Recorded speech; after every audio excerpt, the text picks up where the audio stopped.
Salut à tous, très heureux de vous retrouver pour ce nouvel épisode du Dunk Hebdo NBA podcast.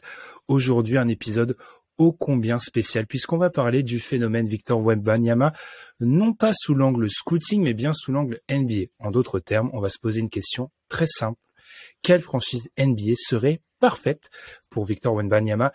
Une question à laquelle on tentera de répondre avec 3 critères. Je les présenterai un peu plus tard. Je vais d'abord, en tant que présentateur, présenter mes acolytes. Aujourd'hui, on a d'abord un homme qui aurait peut-être été là avec sa franchise il y a quelques années. Amine, hein, on aurait fait ce genre d'épisode il y a quelques années, tu aurais été en pole position. Tu n'es plus là. Tu vas jouer les playoffs. Comment ça va, Amine? Ça va très bien. Bah oui, on va parler du plus gros prospect depuis quoi? LeBron, et il est français, donc va bien falloir lui trouver une franchise qui le mérite. Ouais, on va essayer de lui trouver. Il y a beaucoup de mauvaises options, on va dire. Donc on va essayer de trouver celle qui est la moins déplorable. Constant, tu as été surnommé par Amine justement l'expert prospect et tank. Alors je sais pas si c'est un compliment pour la deuxième partie. En tout cas, comment ça va? Venant d'un fan des Sixers, être surnommé l'expert du C'était un tank, compliment. c'est un compliment. Je pense que c'est un compliment. Je suis d'accord. Bonjour à tous, bonjour à vous, messieurs. Je ne vous remercie pas, d'ailleurs, puisque on va parler de Victor Wembanyama. Et étant un petit peu superstitieux, l'an dernier, j'avais refusé qu'on parle de Chet Holmgren en me disant si on en parle, on va tirer le mauvais œil, on ne va pas le récupérer. Donc là, puisque je parle de Victor Wembanyama pendant plus d'une heure, c'est sûr et certain, désolé les fans du Thunder, il n'atterrira pas au OKC un beau soir de juin. Effectivement, parce que OKC fait partie des équipes dont on va parler. Constant, on a limité la discussion à cette équipe. Je les présente d'ores et déjà. Charlotte Hornets, Detroit Pistons, Houston Rockets, Indiana Pacers, Oklahoma City Thunder, Orlando Magic et San Antonio Spurs. On a pris les 4 pires bilans. J'ai un peu décidé, soyons honnêtes. Les 4 pires bilans. Et ensuite, j'ai voulu inclure les Pacers, le Thunder et le Magic parce qu'ils sont un peu en dessous et que le Thunder, ça reste des équipes qui sont en reconstruction. Donc, j'aurais bien aimé introduire ça, mais pour être honnête avec les auditeurs, on va vraiment se concentrer sur les 4 derniers qui sont vraiment beaucoup plus loin que les autres. Comme d'habitude, avant de commencer, on vous rappelle de nous suivre sur Twitter. Preuve en est qu'il faut nous suivre sur Twitter. On vous a fait justement voter pour cet épisode cette semaine à travers un sondage et on va vous donner quelques résultats pour chacun des critères. Suivez-nous aussi sur votre plateforme, abonnez-vous sur votre plateforme de podcast préférée, puis aussi sur YouTube. On marque une petite pause et puis on démarre cet épisode consacré à Victor Wembanyama. Victor Wembanyama, parce qu'ici, et ça aussi je l'ai décidé de manière totalement unilatérale, on a décrété qu'on détestait le surnom Wemby. Je n'aime pas ce surnom, je sais pas vous. Je pense qu'on peut faire mieux. Appelons-le Victor. Appelons-le Victor. Voilà, c'est simple. En plus des Victor en NBA connus actuellement, il n'y en a pas. Donc on peut l'appeler. On va espérer que la carrière soit plus prestigieuse. Voilà. Alors, on va commencer par le terrain. Dans cette catégorie, première de nos catégories, on va tout simplement parler du fit potentiel de Victor Wembanyama, de Victor dans l'effectif actuel des équipes dont on a parlé. Avant de délivrer nos classements, les gars, tout simplement, quels paramètres vous avez mis en avant pour ça? Je vais commencer par toi, Amine. Qu'est-ce qui a fait peser, qu'est-ce qui a un peu régi ton classement pour cette catégorie terrain? Dans le fit, il y avait, je dirais, 2 choses qui paraissaient vraiment importantes. On a vu l'historique de draft de Evan Mobley et on a vu qu'il s'est tout de suite assez bien développé avec un bon guard qui offre vraiment des solutions de guard play et un pivot qui l'empêche de se prendre tout de suite toutes les tâches les plus difficiles en défense. En l'occurrence, je pense que c'est 2 éléments qui pourraient beaucoup aider Victor dans son développement. Donc, c'est 2 des critères les plus importants en questionnant le fit terrain. Et ensuite, disons qu'il y a un côté aussi, on va dire, comportement global de l'effectif des joueurs et de connaître son rôle et justement de lui trouver un rôle assez facilement dans l'équipe. Voilà. Ok, je pense que ça fait un peu écho, Amine, aux déclarations comme quoi Victor ne voulait pas jouer 5 qui ont été un peu mal interprétées. Pour moi, ça sous-entend plutôt je ne veux pas être le protecteur de cercle à plein temps de l'équipe dans laquelle je vais arriver. Constant, qu'est-ce qui a un peu aidé, t'a aidé à classer les équipes dans cette catégorie terrain?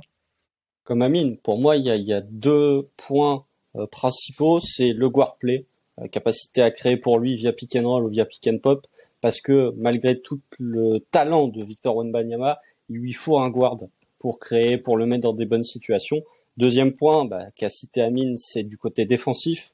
Un peu à la manière d'Evan Mobley avec Jarrett Allen, il lui faut un 5 protecteur de cercle capable d'être ce premier rideau ce premier rideau défensif pour que Victor puisse dans un premier temps être ce second rideau et sanctionné par sa capacité à contrer. Le reste est un petit peu plus accessoire, on va dire. J'avais noté le spacing parce que pour moi, pour un intérieur de ce calibre, il lui faut un spacing assez conséquent, mais ça peut s'appliquer à beaucoup de prospects intérieurs des drafts récentes. Mais vraiment, pour moi, le plus important en attaque, ta qualité de guard play et de création de la part de tes meneurs, et défensivement un 5 protecteur de cercle un peu physique qui lui permet d'être ce second rideau. Eh bien, on ne s'était pas concerté, mais premier tiré, guard play, protection de cercle. Donc, je suis forcément d'accord avec vous, les gars. Mais le petit point que je rajouterais, je vais faire écho à certains des commentaires qu'on a eu dans le sondage qu'on a offert aux auditeurs au Tweetos. Certains ont dit, c'est peut-être pas une question qui a de l'intérêt parce que Victor sera le centre du projet et du coup, certains joueurs pourraient être dégagés rapidement. Alors, j'entends cette critique, mais je suis pas d'accord avec elle parce que pour moi, et c'est un point important dans le fit terrain que j'ai mis, moi je regarde vraiment cette notion de guard play, de protection de cercle, avec on va dire les 2-3 meilleurs joueurs au prospect de l'effectif en fait. En gros, à l'heure actuelle, je donne pas trop d'importance à qui est le meneur backup parce que ça peut changer d'ici au début de la saison rookie de Victor. Moi c'est vraiment, si je prends un exemple parmi les équipes qu'on a citées, Pistons, ok, avec Kate Cunningham, Jaden Ivey, Jalen Duren, comment ça se fait? Comment ça se marie ensemble, et le reste, ça a un peu moins d'importance pour moi, tout simplement.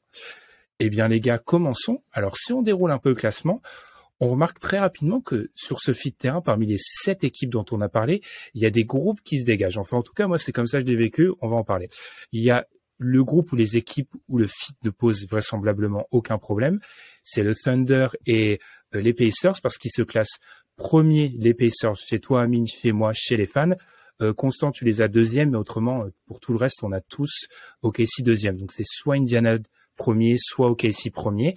On a ensuite un groupe où il y a peut-être un peu plus des questions avec Charlotte, avec Détroit et avec Orlando. Et enfin, un groupe d'équipes problématiques, j'ai appelé ça pour le terrain, avec San Antonio et Houston.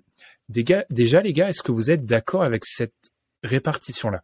Est-ce que pour vous, il y a ces 3 groupes qui se sont dégagés, oui ou non? Et je crois que c'est pas ton cas, Constant. Alors, je vais commencer par toi. Sur les 3 groupes, si. Sur les 3 groupes, si. Il y a juste Détroit où moi, je suis vraiment... Ils auraient pu être dans un groupe à eux-mêmes parce que je les trouve au-dessus de Hornets et de Magic, mais je les trouve un poil en dessous de Thunder et Pacers. Mais c'est sur Détroit où j'ai eu quelques réflexions, mais sinon je suis complètement d'accord avec le fait que il y a 3 groupes qui se dégagent pour savoir comment va se passer la partie de terrain pour Victor. Amine, t'en penses quoi de ton côté? Moi, j'avoue vraiment, les gars, c'est assez intéressant parce que j'ai tout de suite mis 1-2, j'ai mis 7-6 et ensuite j'ai passé, je pense que c'est la question, j'ai passé plus de temps à me dire entre Charlotte, Détroit et Orlando où je place les équipes. Moi perso, je suis d'accord que je mettrais un groupe d'une équipe toute seule, mais c'est pas la même. 1-2 pour moi, et je suis d'accord avec toi, 1-2, 7-6, c'était très facile. Et ensuite, je mettrais un peu Détroit et Orlando à peu près au même niveau. Et c'est plus Charlotte qui est un peu tout seul, qui est pas vraiment. Je suis moins confiant s'il arrive à Charlotte que s'il arrive à Détroit ou à Orlando. Il est un peu dans le même groupe, mais il est un petit peu plus bas quand même au niveau du fit terrain. Ok, eh bien alors, comme je l'ai dit dans l'intro, Orlando, Indiana et OKC, on sera un petit peu plus rapide. Constant, tu es en CDI avec Tyrese Haliburton, tu es fan du Thunder, donc dis-nous rapidement pourquoi, et je pense qu'on sera d'accord, donc on va pas passer beaucoup de temps là-dessus, pourquoi le fit Pacers-Thunder, c'est sur le terrain le plus idéal, quoi. Je pourrais répondre en disant parce que ce sont les 2 meilleures équipes de ce podcast, mais on va pouvoir développer un peu plus. Non, actuellement, j'ai mis le Thunder en 1, mais Indiana en 1 pour moi fait complètement sens. La seule petite réserve que j'ai sur Indiana, c'est que actuellement, le guard play, j'ai marqué en full match sur mes notes Haliburton, voilà. Donc en termes de guard play, là pour le coup, vous n'aurez pas un meilleur guard play dans cette équipe, enfin de toutes les équipes qu'on va citer. Peut-être la Melo Ball, mais le guard play d'Haliburton est meilleur que celui de la Melo Ball. La seule petite réserve que j'ai, c'est vis-à-vis du futur de Miles Turner, parce que en l'état, Miles Turner est le 5 parfait pour évoluer aux côtés de Victor Wembanyama, très gros contreur, premier rideau, va faire assez physique, intérieur assez physique, ou en tout cas assez athlétique, qui peut apporter une grosse présence. C'est parfait pour lui. Mais je ne sais pas si à l'été prochain, au moment où Victor va être drafté, au moment où Victor va jouer son premier match NBA, je ne sais pas si Miles Turner va toujours être un joueur des Pacers. C'est la petite interrogation. Mais le reste, très bien, j'avais parlé du spacing avec Bénédicte Mathurin, avec Buddy Hield, ils ont toute une armée de shooters que je trouve très intéressant. Même s'il y a un trade de Miles Turner, ils ont toujours Jalen Smith et Isaiah Jackson que tu peux bricoler au poste 5, qui sont des intérieurs que tu peux mettre à côté de Victor, même si défensivement ils n'auront pas l'apport de Miles Turner. Et pour OKC, au niveau du guard play, il y a Josh Giddey, il y a Shai Gilgeous-Alexander. J'ai même envie de dire, il y a tout le roster du Thunder quand on voit la qualité et la capacité de création des joueurs du Thunder et l'aspect collectif proposé par Mark Daigneault. Il y a des tireurs, puisque Amine le sait bien, il y a Isaiah Joe dans ce roster de KC. Globalement, tout le monde progresse bien. La seule petite inconnue, ce serait vis-à-vis de Chet Holmgren, puisqu'on aurait deux joueurs assez filiformes qui auraient besoin justement, qui ont les mêmes besoins défensivement d'avoir ce poste 5 assez solide. Ça pourrait poser quelques problèmes défensivement sur certains 5, mais si vous proposez une raquette composée de Victor Wembanyama et de Chet Holmgren, je n'ai aucun doute sur la capacité de défensive et offensive que peut avoir cette raquette à dominer. Donc il y a vraiment, sur les deux points les plus importants, guard play et protecteur de cercle, on a vraiment deux équipes qui se démarquent assez facilement. Ouais, je suis assez d'accord. Moi, alors, il y a eu plein de petits détails, mais le fait de pas avoir vu jouer Chet Holmgren cette année, ça a été un petit détail qui m'a fait pencher du côté d'Indiana, personnellement.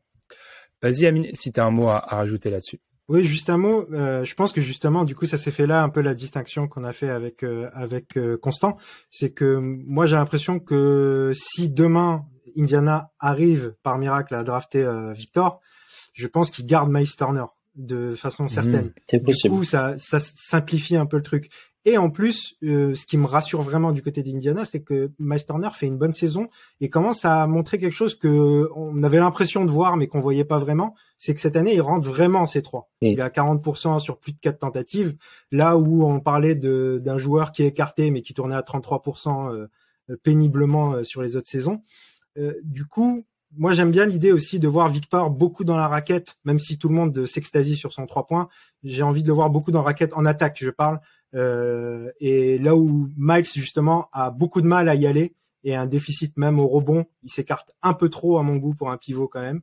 Du coup, je pense que le fit est vraiment optimal en l'occurrence. Ok. Après, il y a toujours cette question un peu avec Miles Turner. On veut toujours lui faire des choses qu'il dit en interview ne pas vouloir faire. En fait, et c'est toujours un peu le paradoxe Miles Turner. Eh bien, les gars, alors, on l'a dit, on met de côté Indiana OKC. Les situations sont bonnes. Guard play, protecteur de cercle. Ok. Allons un peu sur cette troisième équipe. Du coup, j'ai dit qu'il y avait quelques questions. Amine, t'as mis Orlando. Je vais commencer avec toi, parce qu'on a dit aussi Orlando, on le faisait un petit peu plus rapidement. Orlando, moi, je t'avoue, et je pense que ça sera la même chose pour Constant. Je te renomme pour Constant. C'est le guard play, je pense, qui nous a un petit peu inquiété du côté d'Orlando. Comment t'as réussi à te convaincre que ça irait quand même pour un fit avec Victor? Alors, je vous avoue que ça a été aussi ma principale question, le guard play. Alors, si la santé de Markelle Fultz le laisse tranquille, ce qui est un grand si vu l'historique, t'as déjà un truc assez positif. Markelle Fultz, c'est un bon guard play et ça pourrait bien aider Victor pour son entrée dans la ligue. Après, ce qui m'a rassuré un petit peu aussi, c'est que même si c'est pas du guard play pur, on a des bons porteurs de balles, des bons passeurs en dehors du poste de la main. Je pense à Banchero qui a montré qu'il avait des qualités de porteur de balles et de création pour les autres intéressantes. Je pense à Franz Wagner et je pense même sur le poste de pivot à Wendell Carter qui est un bon passeur, un joueur qui est très collectif, très intelligent. Ce qui me rassure dans le fit à Orlando, effectivement, c'est pour ça qu'ils sont quand même beaucoup plus bas et dans un groupe plutôt avec Détroit, qui eux ont le guard play mais dans peut-être un peu moins de choses, c'est un environnement collectif très sain. J'aime bien comment travaille Jamal Mosley. Pour la protection de cercle, il aura Wendell Carter qui pourra s'occuper des tâches les plus difficiles. Je trouve que le fit est intéressant en termes d'équipe et d'organisation, surtout qu'il y a des petites pièces à Orlando qui peuvent servir aussi à des trades pour améliorer. Donc même si c'est pas ce qu'on doit prendre en compte dans le fit terrain, c'est ce qui m'a un peu rassuré dans l'idée que en envoyant peut-être Gary Harris par exemple, ce genre de pièces, tu peux peut-être récupérer le joueur qui te manque en backup meneur ou ce genre de poste. Moi, je dois avouer, Constant, on verra si on est sur la même longueur d'onde.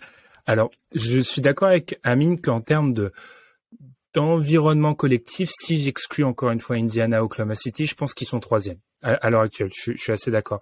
Ma question, c'est vraiment, on en parle beaucoup du coup, cette capacité à avoir un vrai porteur de balle ou plusieurs. Pour être viable vraiment sur un terrain, exploiter le maximum d'un pivot avec ce genre de talent, il faut vraiment avoir un porteur de balle d'un très très haut niveau.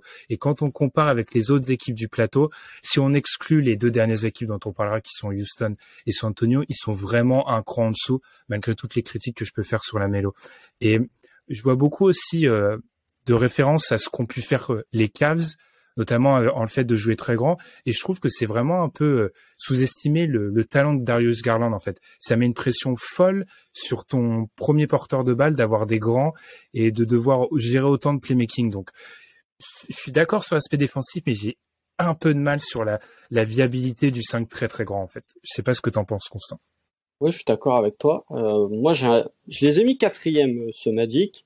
Parce que Franz Wagner et Paolo Banchero sont des joueurs de talent, et les voir évoluer aux côtés de Victor Wembanyama, moi je trouve ça très intéressant, notamment la capacité de playmaking de Paolo Banchero, qui est, je trouve, assez sous-estimé pour sa saison rookie. Encore une fois, quand on regarde le profil du joueur, je trouve qu'on ne parle pas assez du playmaking de Paolo.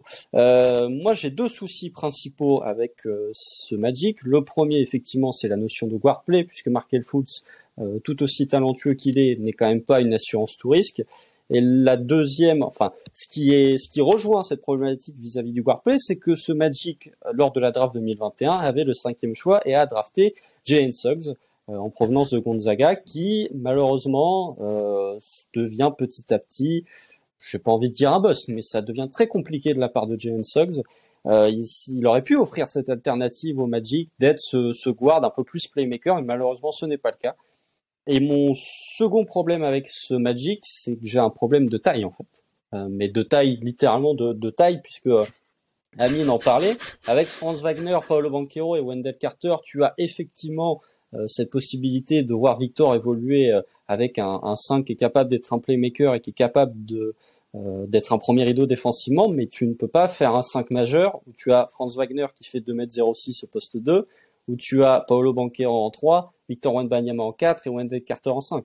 Sachant que Franz Wagner et Paolo Banchero sont les deux joueurs qui jouent le plus de minutes en minutes par match pour le Magic, que tu as envie de faire jouer Victor Wembanyama un certain nombre de minutes. J'ai du mal à voir comment tu peux réussir à insérer les 4 dans une rotation avec des minutes vraiment importantes pour Wendell. Donc ça, ce serait ma seconde problématique, c'est que défensivement, je trouve que ça responsabiliserait beaucoup Victor Wembanyama sur des postes 5, et que si tu décides de le responsabiliser, où tu vas avoir des difficultés sûres, et si tu décides de l'associer aux côtés de Wendell Carter, j'ai peur que ce soit Franz Wagner qui pâtisse de cette décision au niveau de son temps de jeu, alors que la saison de sophomore de Franz Wagner, je la trouve vraiment très très bonne. Quelque chose à rajouter, les gars, sur Orlando, ou est-ce qu'on s'attaque? Ça va être dur, cette partie, sur le top 4. Enfin, le top 4, le flop 4, je sais pas comment le worst for, je sais pas comment le désigner. On va peut-être commencer par les Hornets parce que c'est assez intéressant, les gars.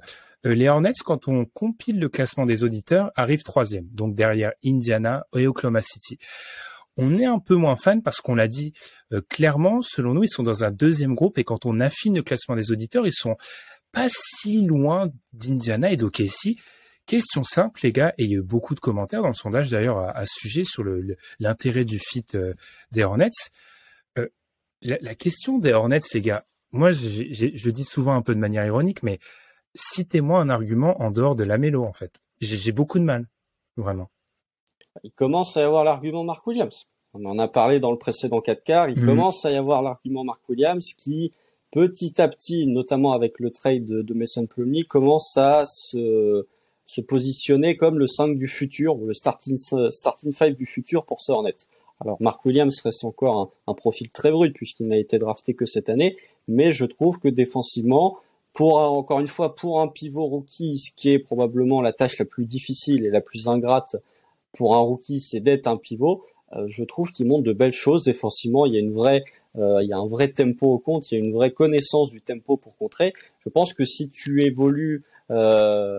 Charlotte évolue avec une raquette Victor Wembanyama et Mark Williams, si tu affrontes des équipes avec un intérieur qui ne s'écarte pas forcément, je pense que tu peux mettre Mark Williams sur le pivot principal ou sur le pivot qui aura la balle en attaque et Victor qui peut venir contrer en second rideau. Après le reste, bon, il y a le playmaking de la Melo Ball. Au niveau du guard play, on y est, mais la Melo Ball, il y a des questions qui subsistent vis-à-vis de la Melo Ball, notamment sur sa saison qui est quand même pas aidée par le contexte des Hornets, ok, mais qui soulève quand même certaines interrogations sur est-il toujours autant un playmaker que ce qu'il était lors de ces 2 précédentes années. C'est une question que je me pose moi personnellement. Après le reste, c'est quand même assez faible, je trouve, parce qu'en dehors de la Melo, tu n'as pas ce guard play et Mark Williams. Malgré toute l'affection que je peux avoir, on n'est pas au niveau de Wendell Carter, on est très loin du niveau, même s'il n'a pas joué de Chet Holmgren, et du niveau encore plus de Masterman. J'ai pas grand chose à ajouter à ce qu'a dit Constant, je trouve qu'il a été très complet. J'ajouterais peut-être aussi juste beaucoup de mystères autour de quoi va ressembler le roster des Hornets l'année prochaine aussi. Parce que entre Gordon Hayward, qui est un joueur, je l'ai appelé le joueur de Schrödinger dans le sens où il est à la fois blessé et pas blessé en même temps, et tous les échecs plus ou moins, les James Bouknight qui n'a jamais pu montrer quoi que ce soit, les Rozier, on sait pas ce que ça vaut exactement un Terry Rozier en 3e option à peu près. On comprend un peu pas grand chose en fait à ce roster des Hornets, à part qu'ils ont un meneur talentueux qui est quand même souvent blessé, qui a quand même des difficultés quand la température augmente un petit peu, notamment les play-in, on s'en rappelle, et donc à peu près 1 mois et demi d'un pivot qui a l'air très talentueux. C'est assez peu pour avoir des certitudes sur le fit au niveau des Hornets. Puis moi j'ai été un peu chercher les stats, les gars. Pire équipe de la NBA sur le pick and roll. Bon, la plupart les 5 derniers sont parmi les 4 équipes dont on va parler. Hein. Donc bon, c'est pas, mais ils sont largement derniers. J'ai beaucoup de mal moi aussi sur ce qu'ils vont offrir. C'est vrai qu'il y a la Mark Williams, et quand on compare en termes de protecteur de cercle par rapport aux équipes dont on a parlé précédemment, t'as raison Constance, c'est de loin le moins bon. Et puis moi, dans la manière de driver le jeu de la Melo, je l'ai déjà dit plutôt en privé sur notre conversation WhatsApp, hein, c'est un mec, c'est un joueur sur lequel je commence moi aussi, comme toi Constant, à avoir beaucoup de questions. Et donc je me pose beaucoup de questions sur la justesse des choix aussi. Moi, par exemple, on parle d'Ali Burton, mais peut-être à un autre niveau, on va peut-être parler de Cade bientôt là. La justesse des choix est vraiment quelque chose qui m'impressionne dans son jeu, même si j'ai des questions sur son scoring. La justesse des choix de la Melo sur le pick and roll notamment. Alors oui, il y a quelques passes qui sont parfois impressionnantes, mais je trouve que peut-être malgré l'aide d'environnement qui n'aide pas, il y a quand même certains choix que je trouve douteux. Donc pour moi, c'est vraiment un fit qui, en dehors de la théorie la Melo, est pas super intéressant. Il y a un fit qui nous a aussi posé question, c'est suite des 3. Je vais commencer par toi, Amine, parce que sur le 4 des 3, je les ai 3e, Constant les a 3e, les fans, je les ai appelés comme ça, les auditeurs 6e, et Amine, tu les as 5e. Donc, fais-toi la voix du peuple, Amine. Pourquoi tu as quelques réserves sur des 3, du coup? Je les ai peut-être un peu sous-classés, parce que là, pendant que je parlais, pour moi, ils étaient plus 4 que 5, mais il y a moyen que je me suis trompé dans l'écriture aussi. C'est fort probable. Vas-y. Mais c'est pas grave, parce que j'ai quand même des réserves sur des 3, donc je peux en parler. La première, c'est la santé de Cade, tout simplement. Déjà, avant de parler de son jeu, c'est un joueur qui a quand même très peu joué depuis qu'il est là. On voit le talent par séquence et on voit des flashs vraiment très impressionnants. Il y a des défauts aussi, notamment au niveau du premier pas, mais c'est des choses qu'on savait au moment de sa draft tout de même et qui doit pouvoir gommer par d'autres qualités. peut se poser de certaines questions, mais on va pas parler que de Cade, mais en tout cas, il offre un guard play d'un haut niveau tout de même pour Victor, donc c'est quand même une qualité importante.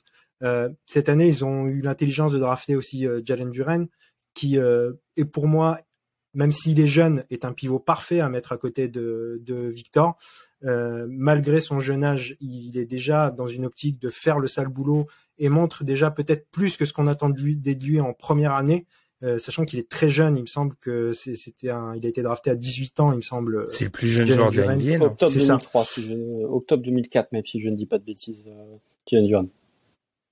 Donc, ce qu'on voit quand on voit ce qu'il fait déjà défensivement à son âge, on peut se dire que c'est bon pour l'avenir. Mais donc là, on parle de la réserve justement pour l'avenir. Je suis pas sûr que l'année prochaine une raquette Victor Jalen Duren soit aussi intéressante qu'une raquette justement à Indiana avec Miles Turner, voire même avec Chet à OKC ou avec Wendell Carter à Orlando. C'est pour ça que moi je les vois plus justement effectivement avec Charlotte sur l'aspect défensif de la difficulté que ça va amener.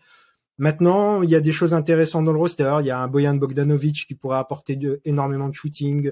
Il y a des choses vraiment intéressantes, mais je les place pas aussi haut que les autres équipes dont on a parlé jusqu'à maintenant.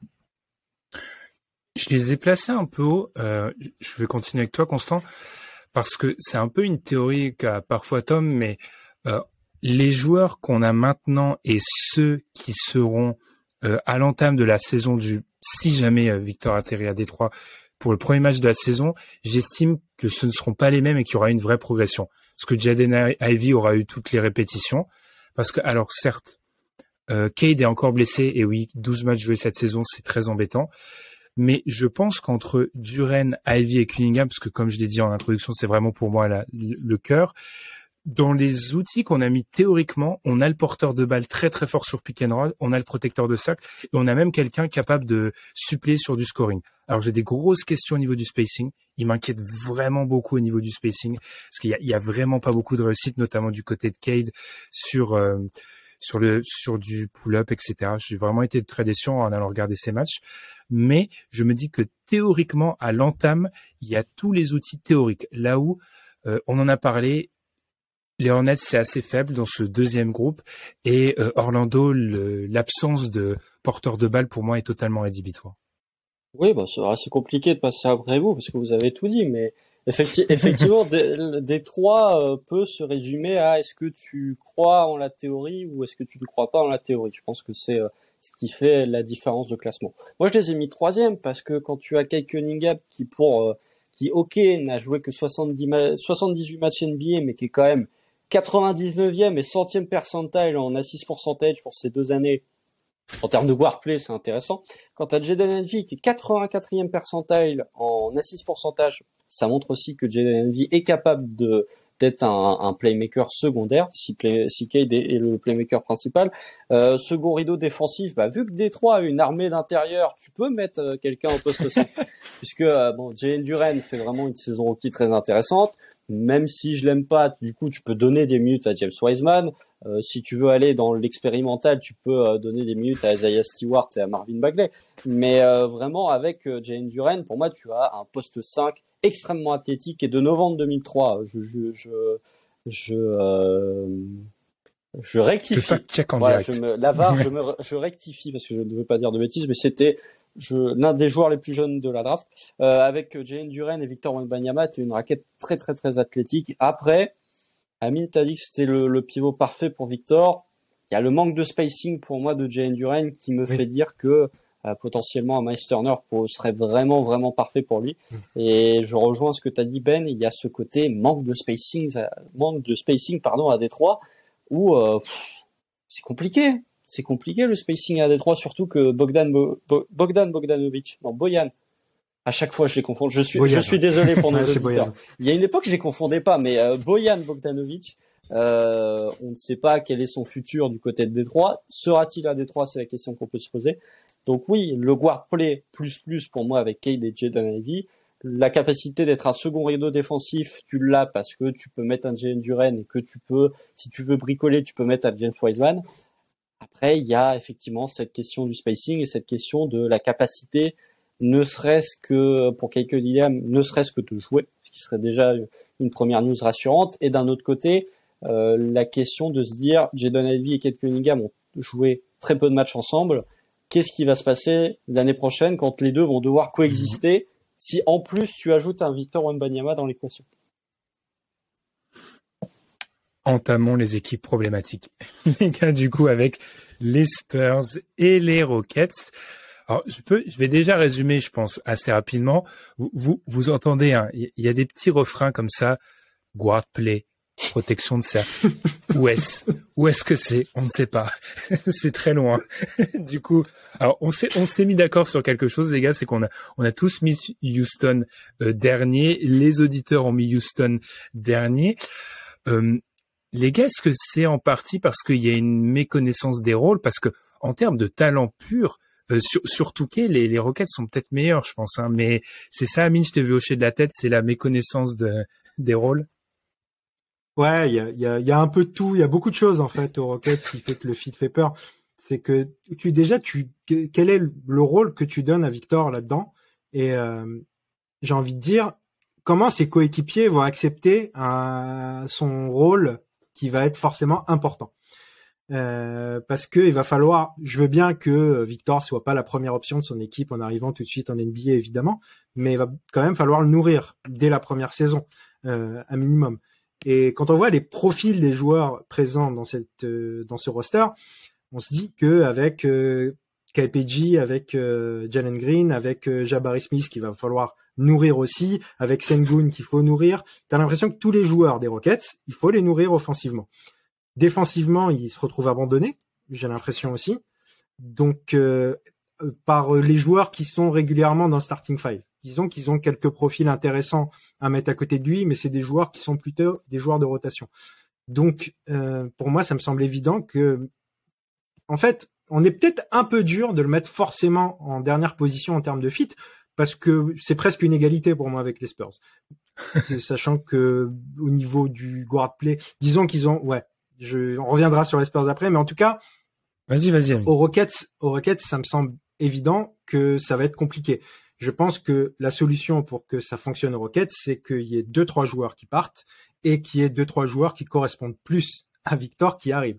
Donc c'est là où le fit actuel me paraît un peu compliqué. Constant, on va revenir sur ce point-là.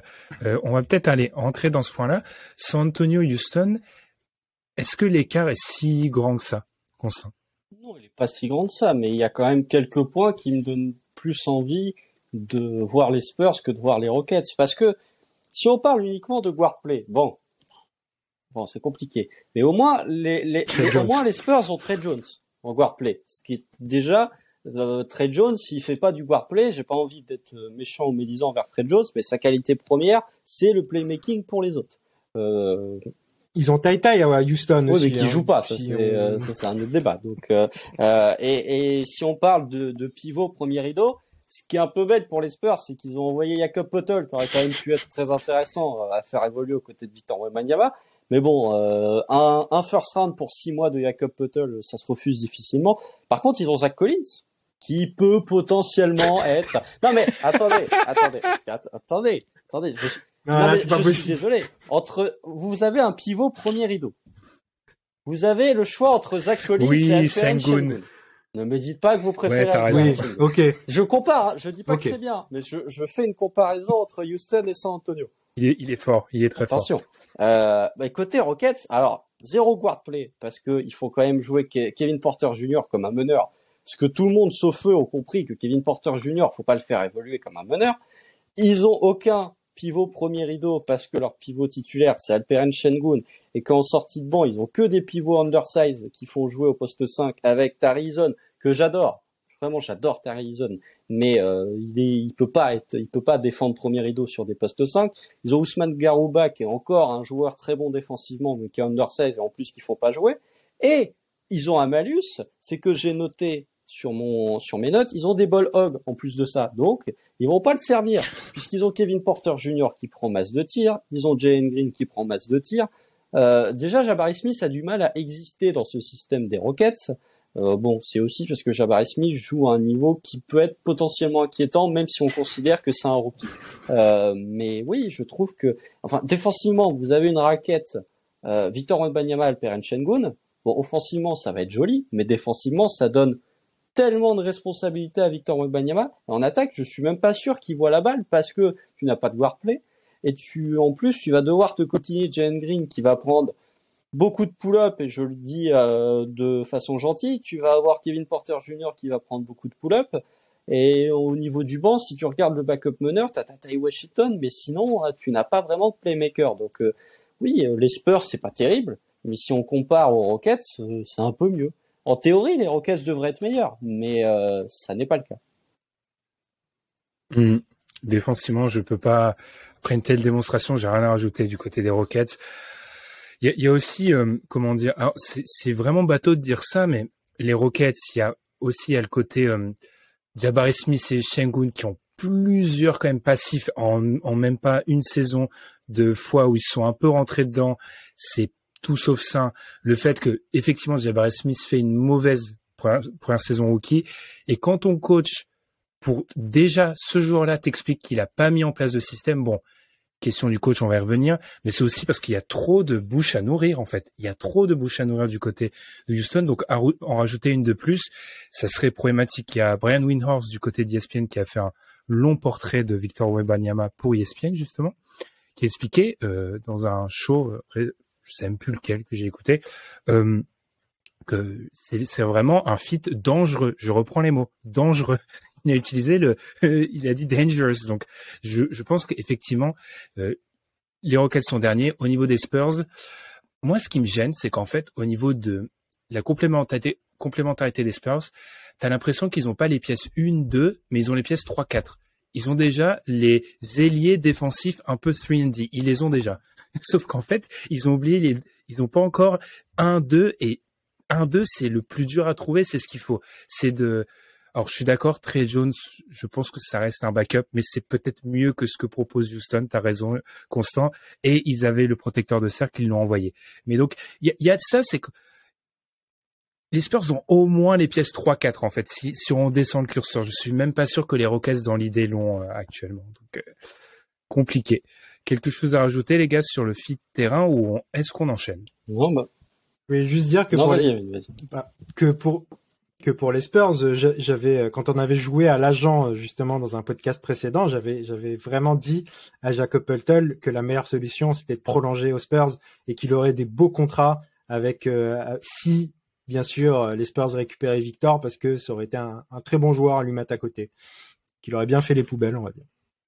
Ah bah là, clairement. Enfin, on va peut-être nous trouver un petit peu dogmatique, mais vraiment du guard play, de la protection de cercle, c'est beaucoup trop important pour un jeune intérieur. Enchaînons, du coup, les gars, avec le deuxième paramètre, celui de l'environnement. Alors là, il est question du coach, du front office, des assets, contrats, cap space, etc. Alors, pour ne pas empiéter avec la troisième catégorie, ici, on considère le moyen terme. C'est le contrat rookie de Victor, 4 années, contrat rookie, 2-3 prochaines années. C'est vraiment la capacité à le mettre dans un environnement, un bon environnement. C'est pour ça que je l'ai intitulé de la telle manière. Les gars, même question que pour le côté terrain. Vous avez fait peser quoi? Parce que j'ai donné beaucoup de paramètres, lesquels ont eu vraiment beaucoup d'importance. Je vais commencer avec toi, Constant, du coup. Moi, il y a plusieurs paramètres. Le premier paramètre que j'ai envie de souligner, c'est ton coach, et est-ce que ton coach possède une vision de jeu claire et établie? C'est le premier truc. Vous allez voir que ça ne va pas forcément s'appliquer quand vous allez découvrir mon classement, à certains classements, mais je vais m'expliquer. Le deuxième point, si on parle effectivement uniquement moyen terme, ce que j'ai priorisé pour moi, en tout cas, c'est la qualité de l'effectif actuel, puisque ça reste une base pour le moyen terme, ton effectif actuel. Encore plus si on considère la qualité de ton effectif au niveau de tes prospects que tu considères sur le moyen long terme, pour revenir encore une fois sur les 3 prospects dont tu parlais, Ben, au début. Le cap space, puisque si on parle du moyen terme, potentiellement, comment tu peux essayer d'améliorer cette équipe sur le moyen terme. Et le dernier point qui, pour moi, n'est pas à mésestimer, c'est le côté asset, à savoir combien de tours de draft tu possèdes. et combien de vétérans potentiellement tu peux avoir à échanger pour récupérer des tours de draft.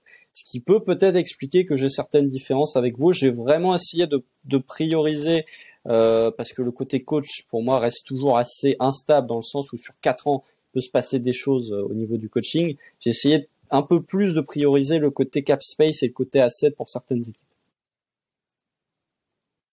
Amine. Bah, c'était très complet. Moi, il y a un petit truc auquel j'ai un peu pensé, même si ça n'a pas été déterminant. C'était la division dans laquelle il atterrirait. C'est-à-dire les équipes qui va jouer le plus tout de suite. Généralement, tu les joues donc 4 fois. Et du coup, je trouve que c'est un peu différent de commencer en South East que en Central, par exemple. C'est pas tout à fait les mêmes débuts en NBA.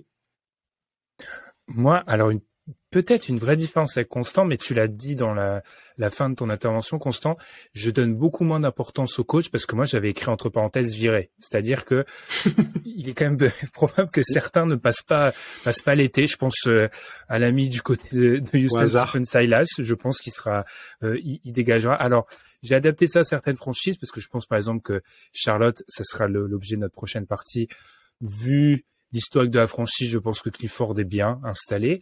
Et j'ai un peu moins fait poser le coach, mais moi, j'ai vraiment donné beaucoup d'importance aux assets, mais vraiment dans un aspect élargi, c'est-à-dire jeunes joueurs, tour de draft et cette capacité dont tu as parlé, Constant.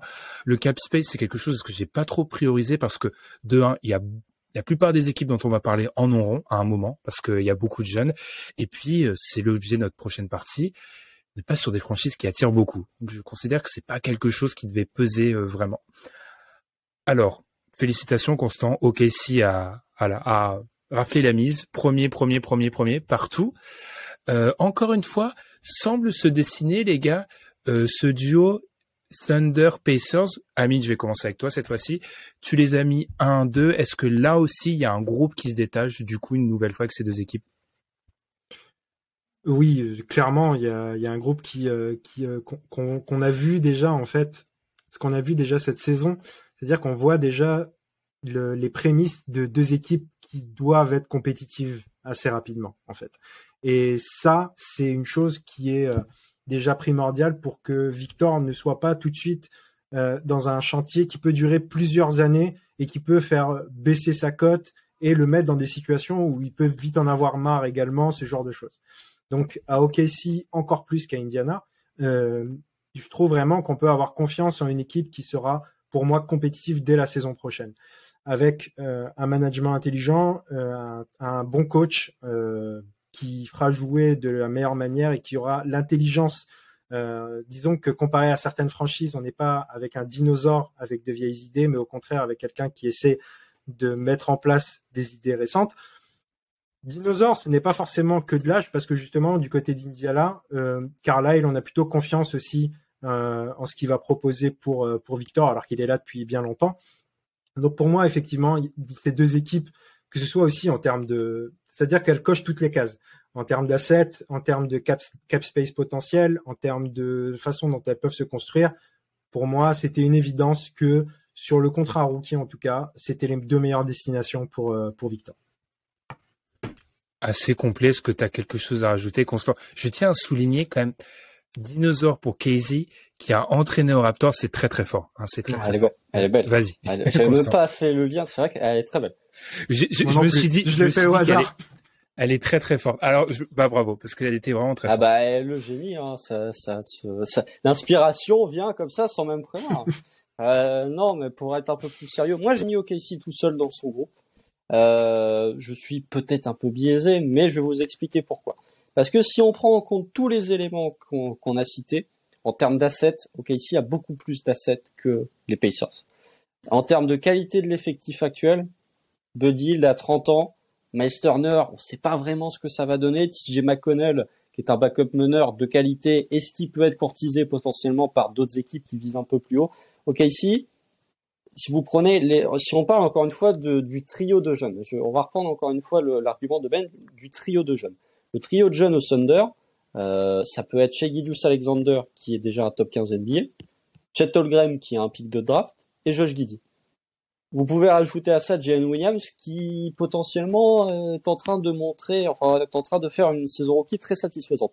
Du côté d'Indiana, oui, il y a Tyrese Haliburton, mais déjà c'est moins fort, même si j'adore Tyrese Haliburton, c'est moins fort que chez Gilgeous-Alexander. Bénédicte Mathurin et Jalen Williams, ça se discute en fonction des préférences, parce que Bénédicte Mathurin, quand il n'a pas cette réussite à 3 points démentielle qu'il avait en début de saison, je trouve qu'il n'est pas beaucoup plus fort que Jalen Williams. Et par contre, qui est le troisième individu? Il n'y en a pas pour l'instant du côté d'Indiana. Donc c'est pour ça que je priorise OKC et que pour moi OKC est seul dans son groupe, parce que tu as le coach avec la vision de jeu de Mark Daigneault qui pour moi apporte quelque chose que tu as peu vu, voire très peu vu en NBA avec ce nombre de drives à outrance. Et en plus tu as les assets et tu as actuellement le meilleur effectif. Donc oui, Indiana et OKC sont les deux meilleurs, mais je pense que OKC est un peu seul dans son groupe de par ses assets et de par la qualité de son effectif. C'est d'accord avec toi, Constant, sur cette question-là. Encore une fois, je raconte la manière dont j'ai rempli. J'ai mis OKC indirect posé. Et souvent, le premier réflexe dit beaucoup. Donc, j'ai tendance à être d'accord avec toi. Après, sur l'effectif actuel, je serais, comment dire, moi, mon gros problème, c'est vraiment de pas avoir vu Chet Holmgren maintenant que je me coupe de la draft. Donc, en fait, j'ai plus de questions, je pense, que quelqu'un qui a suivi assidûment la draft comme toi. Donc, c'est pour ça que j'ai peut-être moins si je reprends effectivement mon idée de trio de joueurs, c'est pour ça que j'ai peut-être moins d'assurance. Après, effectivement, il y a beaucoup trop d'assets, en fait. Globalement, autour de draft, etc. Il y en a beaucoup trop pour que ça soit mis de côté. Ouvrons, les gars, peut-être le dossier le plus important de ce podcast, qui va être très très long. De toute façon, vous avez déjà vu combien de temps il va durer, hein, mais les Spurs.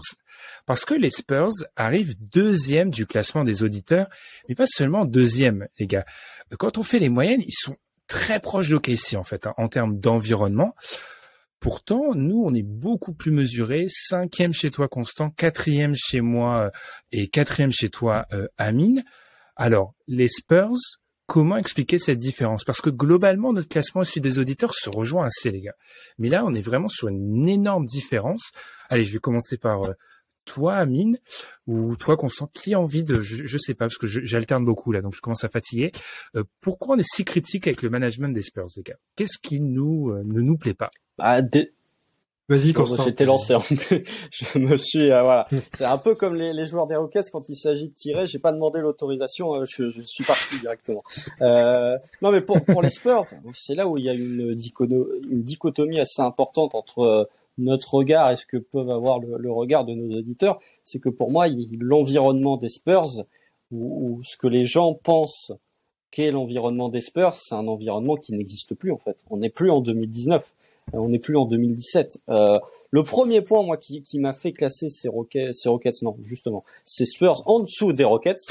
Non, mais le lapsus, il est terrible. Spurs en dessous des Rockets, c'est que on parlait du coach, Greg Popovich. Est-ce que dans 2 ans, il est là? C'est la question que déjà on peut se poser, parce que on parlait d'âge. Rick Carlisle est un coach relativement âgé, mais il peut encore être là. Greg Popovich, ça fait déjà depuis 2020-2021 où on se dit potentiellement c'est la dernière de Pop, et il y a un moment où Greg Popovich va partir. Tu ne sais pas par qui il va être remplacé, puisque Greg Popovich avait une armée d'assistants. Les assistants, notamment Ettore Messina et même Becky Hammon, ont commencé à en avoir un peu marre d'attendre que le boss ne prenne pas sa retraite et sont partis ailleurs. Donc en fait, et même Ime Udoka, tous ont pris leurs ailes ailleurs, et finalement, là, de tête, je n'ai même pas un assistant crédible qui pourrait prendre la place de Pop aux Spurs, alors qu'il y a de ça 3-4 ans, je pouvais vous en citer 2 ou 3 qui auraient eu le niveau pour moi pour remplacer Greg Popovich. Deuxième, vas-y. Et je te coupe juste, Quinn Snyder, qui était vu par beaucoup comme celui qui pouvait peut-être venir, est parti dans le bourbier d'Atlanta. Mais non, mais grand bien lui. Mais peut-être qu'il va être capable de corriger le tir, mais c'est un autre débat. Deuxième, c'est que si on parle de qualité de l'effectif actuel, mais ils ont le roster le plus faible de tous, mais de très très loin. C'est-à-dire que les Rockets, ça ne marche pas, mais il y a de la qualité dans l'effectif. Ce qui est peut-être même encore plus frustrant avec les Rockets, c'est que tu vois le talent, mais ça ne fonctionne pas pour des raisons de coaching et peut-être de mentalité. Les Spurs, voilà, quand ton meneur titulaire c'est Trey Jones, quand ta deuxième et ta troisième option c'est Devontae Graham et Blake Wesley, je veux pas leur manquer de respect, mais ça montre quand même un effectif assez faible. Et le dernier point, parce que après j'ai pas envie de vous piquer tous vos points et tous vos arguments, c'est que les Spurs, on parle d'une équipe qui a toujours su développer des jeunes à la draft, mais encore une fois, j'ai l'impression qu'on est un peu dans le passé, et qu'on vit un peu dans le passé pour ces Spurs, parce que des échecs à la draft, depuis que Brian Wright a repris le poste de RC Buford de GM en 2019, les échecs du côté Spurs, notamment à la draft, il y en a quelques-uns. Alors, ils ont drafté Devin Vassell. Très bien. Très bon joueur, Devin Vassell. Ils ont drafté Keldon Johnson. Très bon joueur. Excellent pick en fin de premier tour. Par contre, il y a le cas Josh Primo qui démontre aussi que l'environnement autour des Spurs est loin d'être le plus sain. Et puis après, il y a eu d'autres échecs. Je laisserai Amine peut-être en parler. Donc, voilà, pour moi, si tu raisonnes sur 4 ans, ils ont les assets du trade de Dejounte Murray. Ça peut les aider. Mais par contre, un questionnement sur le futur de Pop, et c'est même pas du questionnement, c'est qu'on sait que dans 4 ans, Pop, il sera plus coach des Spurs, ou alors là, c'est que vraiment on va tirer jusqu'au bout, et faiblesse totale du roster. Difficile de passer après ça, Amine.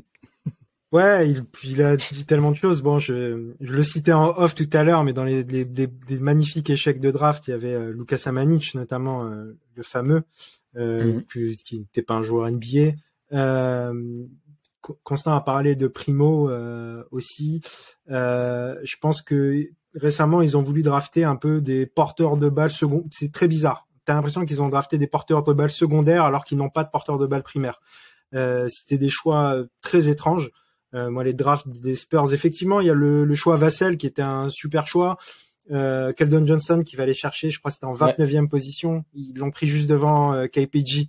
Donc un très bon choix, sachant que les gens s'offusquaient peut-être plus que KPG n'ait pas encore été pris que Keldon Johnson. Donc il y a eu quelques embellis, mais les décisions récentes des Spurs et surtout le roster dont vient de parler Constant, c'est-à-dire qu'on a parlé de 2 vrais bons joueurs qui sont Devin Vassell et Keldon Johnson. Le reste, je sais pas si c'est un effectif NBA, sincèrement. On en est là aujourd'hui, c'est-à-dire que c'est peut-être ce qui différencie le plus justement avec les Rockets, c'est-à-dire que les Rockets c'est un mauvais plat avec des bons ingrédients. Les Spurs, c'est juste, je sais même pas, c'est juste un mélange de reste du frigo, quoi. Donc tout ça, c'est compliqué. Les Spurs, disons que Constant a dit une chose qui est vraiment très importante, c'est qu'on leur accorde encore beaucoup trop de crédit sur le passé. C'est-à-dire que c'est comme si on avait mis Détroit très haut parce que Détroit est une franchise historique NBA qui a fait beaucoup de choses aussi. L'historique récent n'est pas positif du côté des Spurs. Alors moi, les gars, je ferais peut-être une petite différence entre le coaching staff et vraiment. Alors j'ai parlé, c'est paradoxal parce que j'ai dit que le coach se ferait virer, mais je pense pas que Popovich va se faire virer. En l'occurrence, je pense que c'est l'exception à la règle. Moi, je ferais vraiment une différence, les gars, entre le front office et le coaching staff, dans le sens où le coaching staff, et du coup, c'est pas que Pop, parce que le développement d'un jeune joueur, c'est pas le coach principal, c'est les assistants. Quand on leur a donné des joueurs NBA, Keldon Johnson, Devin Vassell, ils les ont développés. Le problème, c'est quand on leur donne pas des joueurs NBA, en fait. Quand tu leur donnes Luka Samanic qui fait 36 matchs, 5 titularisations et qui se fait couper avant sa 3e saison, c'est pas le coaching staff. Ça, c'est le front office qui s'est complètement trompé. Josh Primo, et t'as bien fait de citer son nom, du côté le JM des Spurs, Brian Wright, qui vraisemblablement était au courant de l'affaire et qui a mis ça sous le tapis. Déjà, il aurait dû être viré, soyons honnêtes. Et ensuite, c'est encore une fois une erreur de front office. Donc moi, je mettrais vraiment du côté le front office post-RC Buford, vraisemblablement qui a l'air en difficulté, du coaching staff. Et pour un peu mettre la dernière pierre à cet édifice, parlons de la free agency, les gars, parce que il y a eu des choix qui n'ont eu aucun sens. Ils signent Doug McDermott très cher. Ils avaient signé, alors c'était mais vraiment ma pire signature de l'été en question. J'avais parlé de Zach Collins, à qui ils avaient filé un contrat, même s'il était en l'occurrence pas totalement garanti, un joueur qui avait presque pas joué. Il revient sur le terrain, ils ont eu peut-être le nez creux, mais il y a aussi ce trade qui a des pire que j'ai jamais vu, mais ce trade pour DeMarc Carroll à l'été 2019 que vous aviez oublié, où ils lui ont fait signer un contrat de 2 ans qui, une semaine après, s'est transformé en contrat de 3 ans. DeMarc Carroll a même pas joué 30 matchs avec les Spurs, c'était une catastrophe. Et après, j'ai lu des articles comme quoi Popovich ne voulait pas de DeMarc Carroll. Il y a vraiment, en fait, le front office n'est plus de qualité. Donc, effectivement, vous avez raison, on s'accroche à cette nostalgie. Et moi, c'est pas une équipe qui me rassure, en fait. Ils ont les assets, ils ont le cap space, mais ils ont un manque criant de talent. Puis, alors, juste deux petites choses que je veux rajouter. Vas-y. Je m'en voudrais de pas parler de Jeremy Swan, parce que Amine disait qu'il y avait Vassell et Kevin Johnson. Pour moi, il y a Jeremy Swan qui est quand même intéressant. C'est vrai.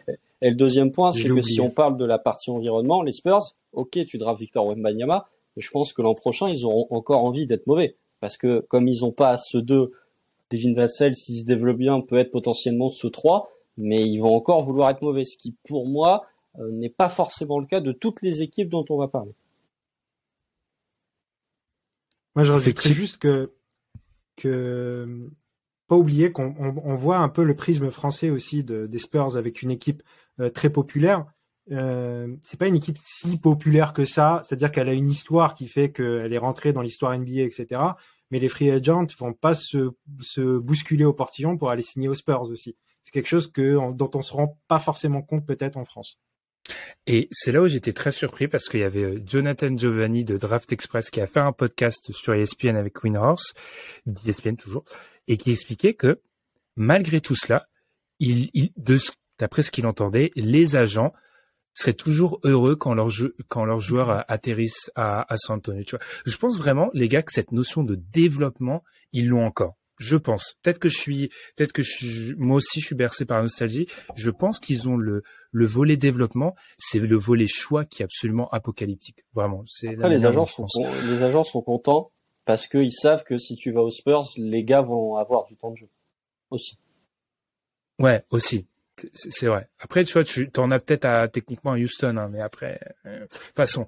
Du coup, on classe tous Orlando 3-4, les gars. Et ma question, moi, c'est, est-ce que c'est vraiment une preuve de confiance ou est-ce que c'est plutôt un symbole de la faiblesse de la concurrence, les gars? Placer Orlando comme une situation moyenne, correcte comme environnement. Amine, t'en penses quoi? Pour moi, ça me paraissait. Je pencherais plutôt pour ce que tu disais en deuxième, c'est-à-dire que c'est quand même par rapport aux autres. C'est-à-dire que j'ai pas confiance au management à Détroit, par exemple. J'ai pas confiance au management de toutes les équipes qui sont en dessous, que ce soit Charlotte, que ce soit Houston, que ce soit. Donc forcément, j'ai plus confiance au management du côté d'Orlando, d'une équipe qui a déjà des bons joueurs dans le roster et qui montre déjà des choses intéressantes dès cette année. Donc forcément, par rapport aux autres, il y a un peu plus de confiance. Et on évoquait des dinosaures tout à l'heure, mais John Hammond pourra peut-être demander à son proprio de dépenser sans compter. Et du coup, très belle. Excusez-moi. Et du coup, j'ai un peu plus confiance du côté d'Orlando. Pour la bonne et simple raison que même pour parler de coaching, j'en ai parlé tout à l'heure, Jamal Mosley. En fait, disons que c'est une solution hyper mid Orlando. C'est-à-dire, ça sera pas la pire, mais ce sera pas la meilleure non plus. Et du coup, tu te dis par rapport aux autres, pourquoi pas quoi. C'est plus le pourquoi pas moi, Orlando. Constant, t'en penses quoi d'Orlando? C'est vrai qu'il n'y a pas de point négatif en fait. Sur Orlando, moi, j'ai marqué, j'aurais pu les mettre en 2 s'ils avaient plus de tours de draft. Et je vais m'expliquer parce que ils ont, comme on l'a mentionné tout à l'heure, la qualité du roster avec ce duo Franz Wagner et Paolo Banchero. Pour moi, ils ont un coach qui, tu parlais de coach viré. Je pense pas que Jamal Mosley, hormis tremblement de terre, soit viré d'ici 1 ou 2 saisons. Je trouve qu'il est pas au niveau de Mark Daigneault, mais je trouve qu'il propose quelque chose de neuf et qu'il a une vraie vision de jeu de savoir comment faire évoluer ce Magic. Et puis il y a un point qu'il faut pas oublier pour moi, c'est que on en a parlé avec Adrien, on salue. Ils ont le pic des Bulls cette année qui est protégé top 4, mais potentiellement si ils se retrouvent à drafter en 7e ou en 8e position, ils peuvent ajouter ce guard play qui leur manque. Donc Alors après, le top 10 n'est pas vraiment constitué de guard play de la draft 2023, on va pas se le cacher, mais ils peuvent ajouter un autre talent et du coup tu arriverais avec ce trio de jeunes avec Franz Wagner, Paolo Banchero plus ton second pick 2023 et qui potentiellement peut apporter ce côté guard play. Donc Orlando pour moi c'est pas un choix par défaut parce que je trouve que si on reprend les critères que j'ai mentionnés, ils cochent pas mal de cases et qu'en fonction de qui ils vont drafter, s'ils ont le pick des Bulls, en fonction de qui ils vont drafter, bah en fait ils peuvent résoudre ce problème de guard play. Je suis assez d'accord avec vous. Moi, ça reste pas par défaut, mais c'est-à-dire que autant je suis d'accord avec toi, Constant, ils peuvent trouver ce porteur de balle. Après, moi, je maintiens que c'est quand même quelque chose de toujours très difficile. C'est qu'en fait, si je retourne un peu ma réflexion, ils n'ont aucun point fort identifié, en fait. Sont pas ceux qui ont le meilleur coach, sont pas ceux qui ont le meilleur front office, sont pas eux qui ont le plus d'assets. Cap space, pas vraiment. Non, parce qu'ils ont marqué le feu de signer. Enfin bref, ils ont aucun point fort, mais en tout cas, j'arrive pas à leur trouver des faiblesses. Et c'est vrai que, en tout cas, ils ont l'avantage. C'est peut-être un avantage que n'a pas Indiana, c'est que à moyen terme, tous leurs joueurs sont sécurisés en fait. Les joueurs de leur centre, eux, sont déjà sécurisés parce qu'ils sont tous en contrat rookie. Enchaînons peut-être les gars sur du coup Détroit, parce que tu as parlé de ces questions et je pense qu'on va citer un nom. Hein. Amine, c'est Troy Weaver, le GM qui visiblement aime les pivots, beaucoup, trop, beaucoup trop les pivots.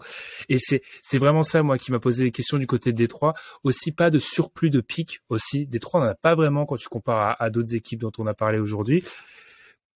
Mon problème, en fait, avec Détroit, c'est que j'ai l'impression que si Cade est en bonne santé, dans une conférence Est où il y a toujours parfois un moyen de faire des coups, avec certaines questions dans leur division de moins en moins en réalité. Donc une division assez solide, mais quand même une conférence Est où il y a des coups.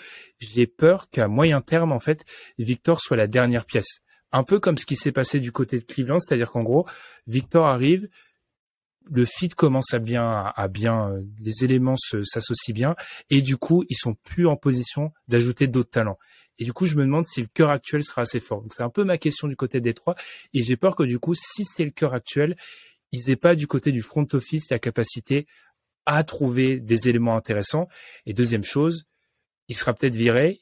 Je pense plus qu'il y aura Dwayne Casey, mais théorie du vide, je n'aime pas donner à Troy Weaver la capacité d'embaucher un coach, je sais pas ce qu'il va faire. Je te laisse enchaîner, Ami.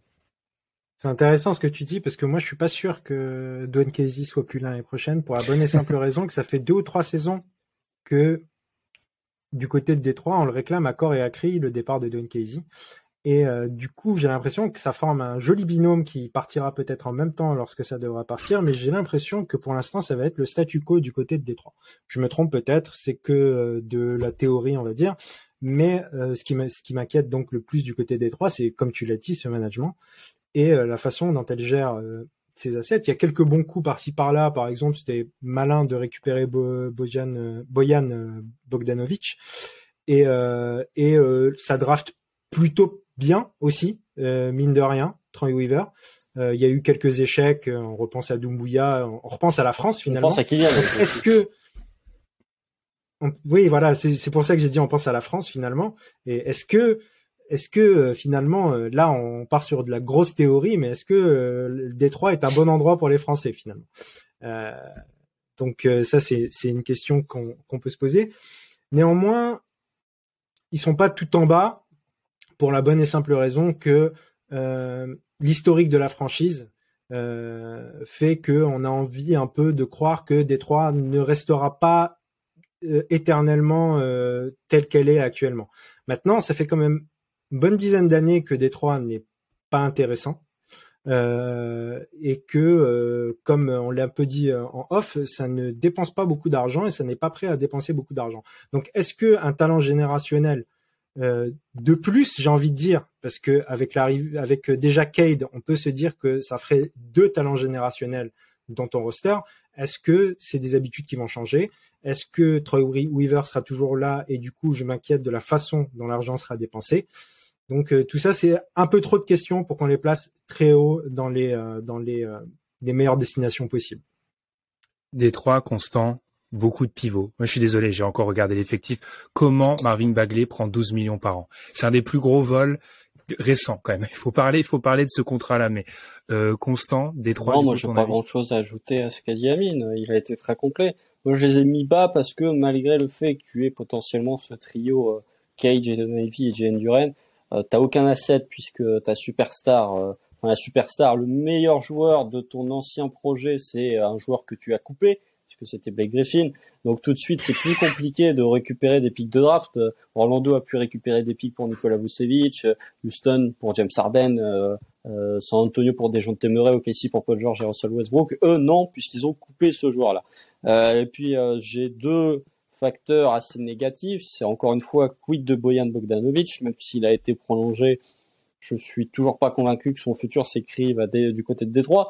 Et puis le deuxième, c'est le duo de malfaiteurs Dwayne Casey et Troy Weaver. C'est que il y a un moment donné, Troy Weaver, il était à OKC, hein. C'est lui qui a grandement contribué à la draft de Russell Westbrook, mais depuis sa prise de pouvoir, je comprends pas la logique. Et Dwayne Casey, pour moi, déjà c'était ok. Quand tu voulais accrocher les playoffs, Dwayne Casey c'était le bon choix de coach, mais à partir du moment où Détroit est parti en reconstruction, même si Dwayne Casey a un passif du côté de Toronto d'avoir su développer quelques jeunes, pour moi c'était pas le coach à engager, c'était pas le coach à conserver sur la durée. Donc je suis même pas convaincu que Troy Weaver va passer à autre chose et changer de coach. Donc je pense que d'ici 2 ans, Dwayne Casey peut encore être là du côté de Détroit. Donc oui, pour moi, le fait qu'il n'ait aucun asset, plus le fait que ton coach soit assez daté dans sa vision de jeu, fait que ils sont plus bas pour moi. Eh bien, on fait un grand salut à Elias. Quel portrait assez triste qu'on vient de brosser. Enchaînons et continuons avec Houston, parce que Houston 7e chez toi, Amine, 6e chez moi, 7e chez les auditeurs, mais constant. Voilà, contre la masse, c'est érigé et a dit non, Houston c'est 4. Est-ce que c'est en grande partie à cause des assets? Enfin, grâce aux assets. Parce que pour moi, Houston, il y a plusieurs choses. Bon, déjà, il y a les pics des Nets. Donc, en termes d'assets, bon, je vous laisse regarder les Nets, ils sont plutôt bien. Deuxième point, c'est que eux, pour le coup, tu es sûr qu'à l'été, Stephen Silas n'est plus là. Ils le gardent parce que du coup, ça leur permet de perdre des matchs et ça renforce leur probabilité à la loterie. Mais tu es sûr qu'à l'été, Stephen Silas ne sera plus coach des Rockets. Donc déjà, il va y avoir un changement de coach. Et j'ai envie de croire que Raphaël Stone, qui est le GM actuel des Rockets, va être un peu plus malin dans son choix de coach que Stephen Silas. Le deuxième point, c'est que l'an prochain, le pick des Rockets, hormis s'il est protégé 1-4, part à OKC. Donc, les Rockets vont se retrouver dans l'obligation et dans la volonté d'être meilleurs que ce qu'ils peuvent être cette saison. Et ça rejoint un peu avec le cap space, c'est que selon les calculs, c'est toujours assez complexe de calculer le cap space, mais ils vont se retrouver avec 55 millions de cap space. Amine est au courant des quelques rumeurs sur un meneur barbu qui pourrait faire son retour du côté de la franchise du Texas.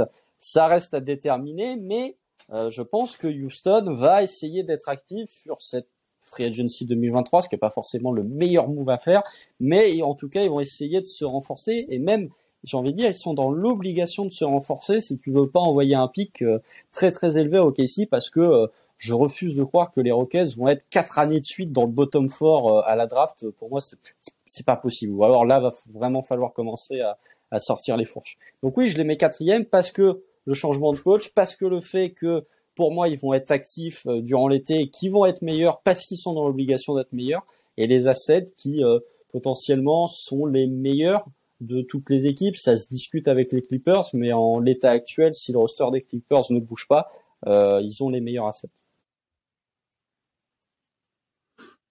Amine, t'as été plus sévère avec Houston, 7e, pourquoi? Alors, tout ce qu'a dit Constant est très juste, seulement on part sur quelque chose de trop fictionnel, on va dire. Je suis d'accord sur le fait que Silas, ça fait assez peu de doute aujourd'hui, surtout que effectivement, ils vont devoir gagner des matchs. Dans le cas, par exemple, de recruter des free agents, effectivement, je vois mal justement un meilleur free agents que James Harden pourrait récupérer, et ça m'inquiète un peu aussi.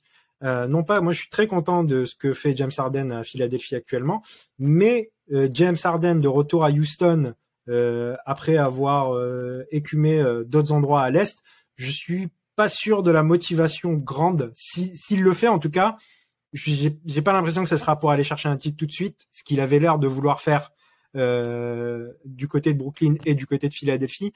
Donc plutôt inquiet de l'état d'esprit de James Harden, parce que sinon en termes de guard play, effectivement, si James Harden retourne à Houston l'année prochaine, là on est servi du côté de Victor. Donc tout ça relève en fait sur des données qui sont un peu trop fictionnelles et sur lesquelles on peut pas être sûr qu'elles vont arriver ou non. Mais en l'état actuel des choses, le fit pour son contrat rookie, c'est aussi le fit de l'effectif dont on a parlé tout à l'heure, le fit terrain. Et moi, ça fait partie des choses qui m'inquiètent dans tout son contrat rookie, parce que disons que j'aime beaucoup, par exemple, Jalen Green. J'aime beaucoup le potentiel qu'il peut avoir, mais j'ai l'impression que c'est vraiment pas un bon joueur à mettre à côté de Victor Wembanyama, par exemple. Et comme c'est actuellement le projet numéro 1 du côté d'Houston, même si certains diront que c'est Alperen Sengun, de toute manière, si le projet devient Alperen Sengun, c'est aussi un problème pour mettre à côté de Victor. Donc en fait, s'ils doivent recruter Victor, la seule solution pour que ça marche, c'est que le projet devienne Victor et qu'il va falloir changer beaucoup de choses. Donc, de fait, j'arrive pas à les classer mieux que tout en bas pour la bonne et simple raison qu'on ne sait pas du tout à quoi ils doivent ressembler pour que ça marche. Si je dois vous départager, moi personnellement, je les avais classés 6 et j'ai beaucoup hésité avec Détroit. J'avais beaucoup hésité. Petite chose à rajouter peut-être sur le GM Rafael Stone qui a entré du coup dans l'organigramme de Houston en 2005, en même année que Sam Hinkie. Et il y a quand même des connexions entre les deux. Quand même, c'est des mecs philosophiquement qui se rapprochent assez. Et moi, je trouve qu'on fait pas assez ce rapprochement dans la manière de construire l'équipe dans une idée de maximisation totale. C'est-à-dire, j'ai le plus de talent. Voilà. Je jette des pièces en l'air et j'ai peur que cette manière de voir ne change pas. En fait, j'ai une grande théorie avec les Rockets, c'est que je me dis depuis plusieurs semaines, s'ils prennent Victor, ils vont échanger certains de leurs jeunes talents parce qu'en fait, tout le monde ne peut pas cohabiter.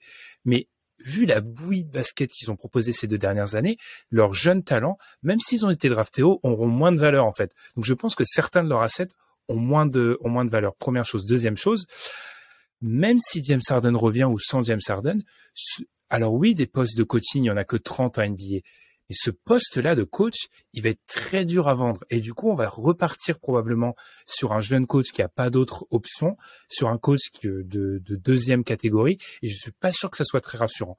Donc, autant du niveau côté asset, je leur donne c'est une équipe du top 3 parmi toutes celles dont on parle.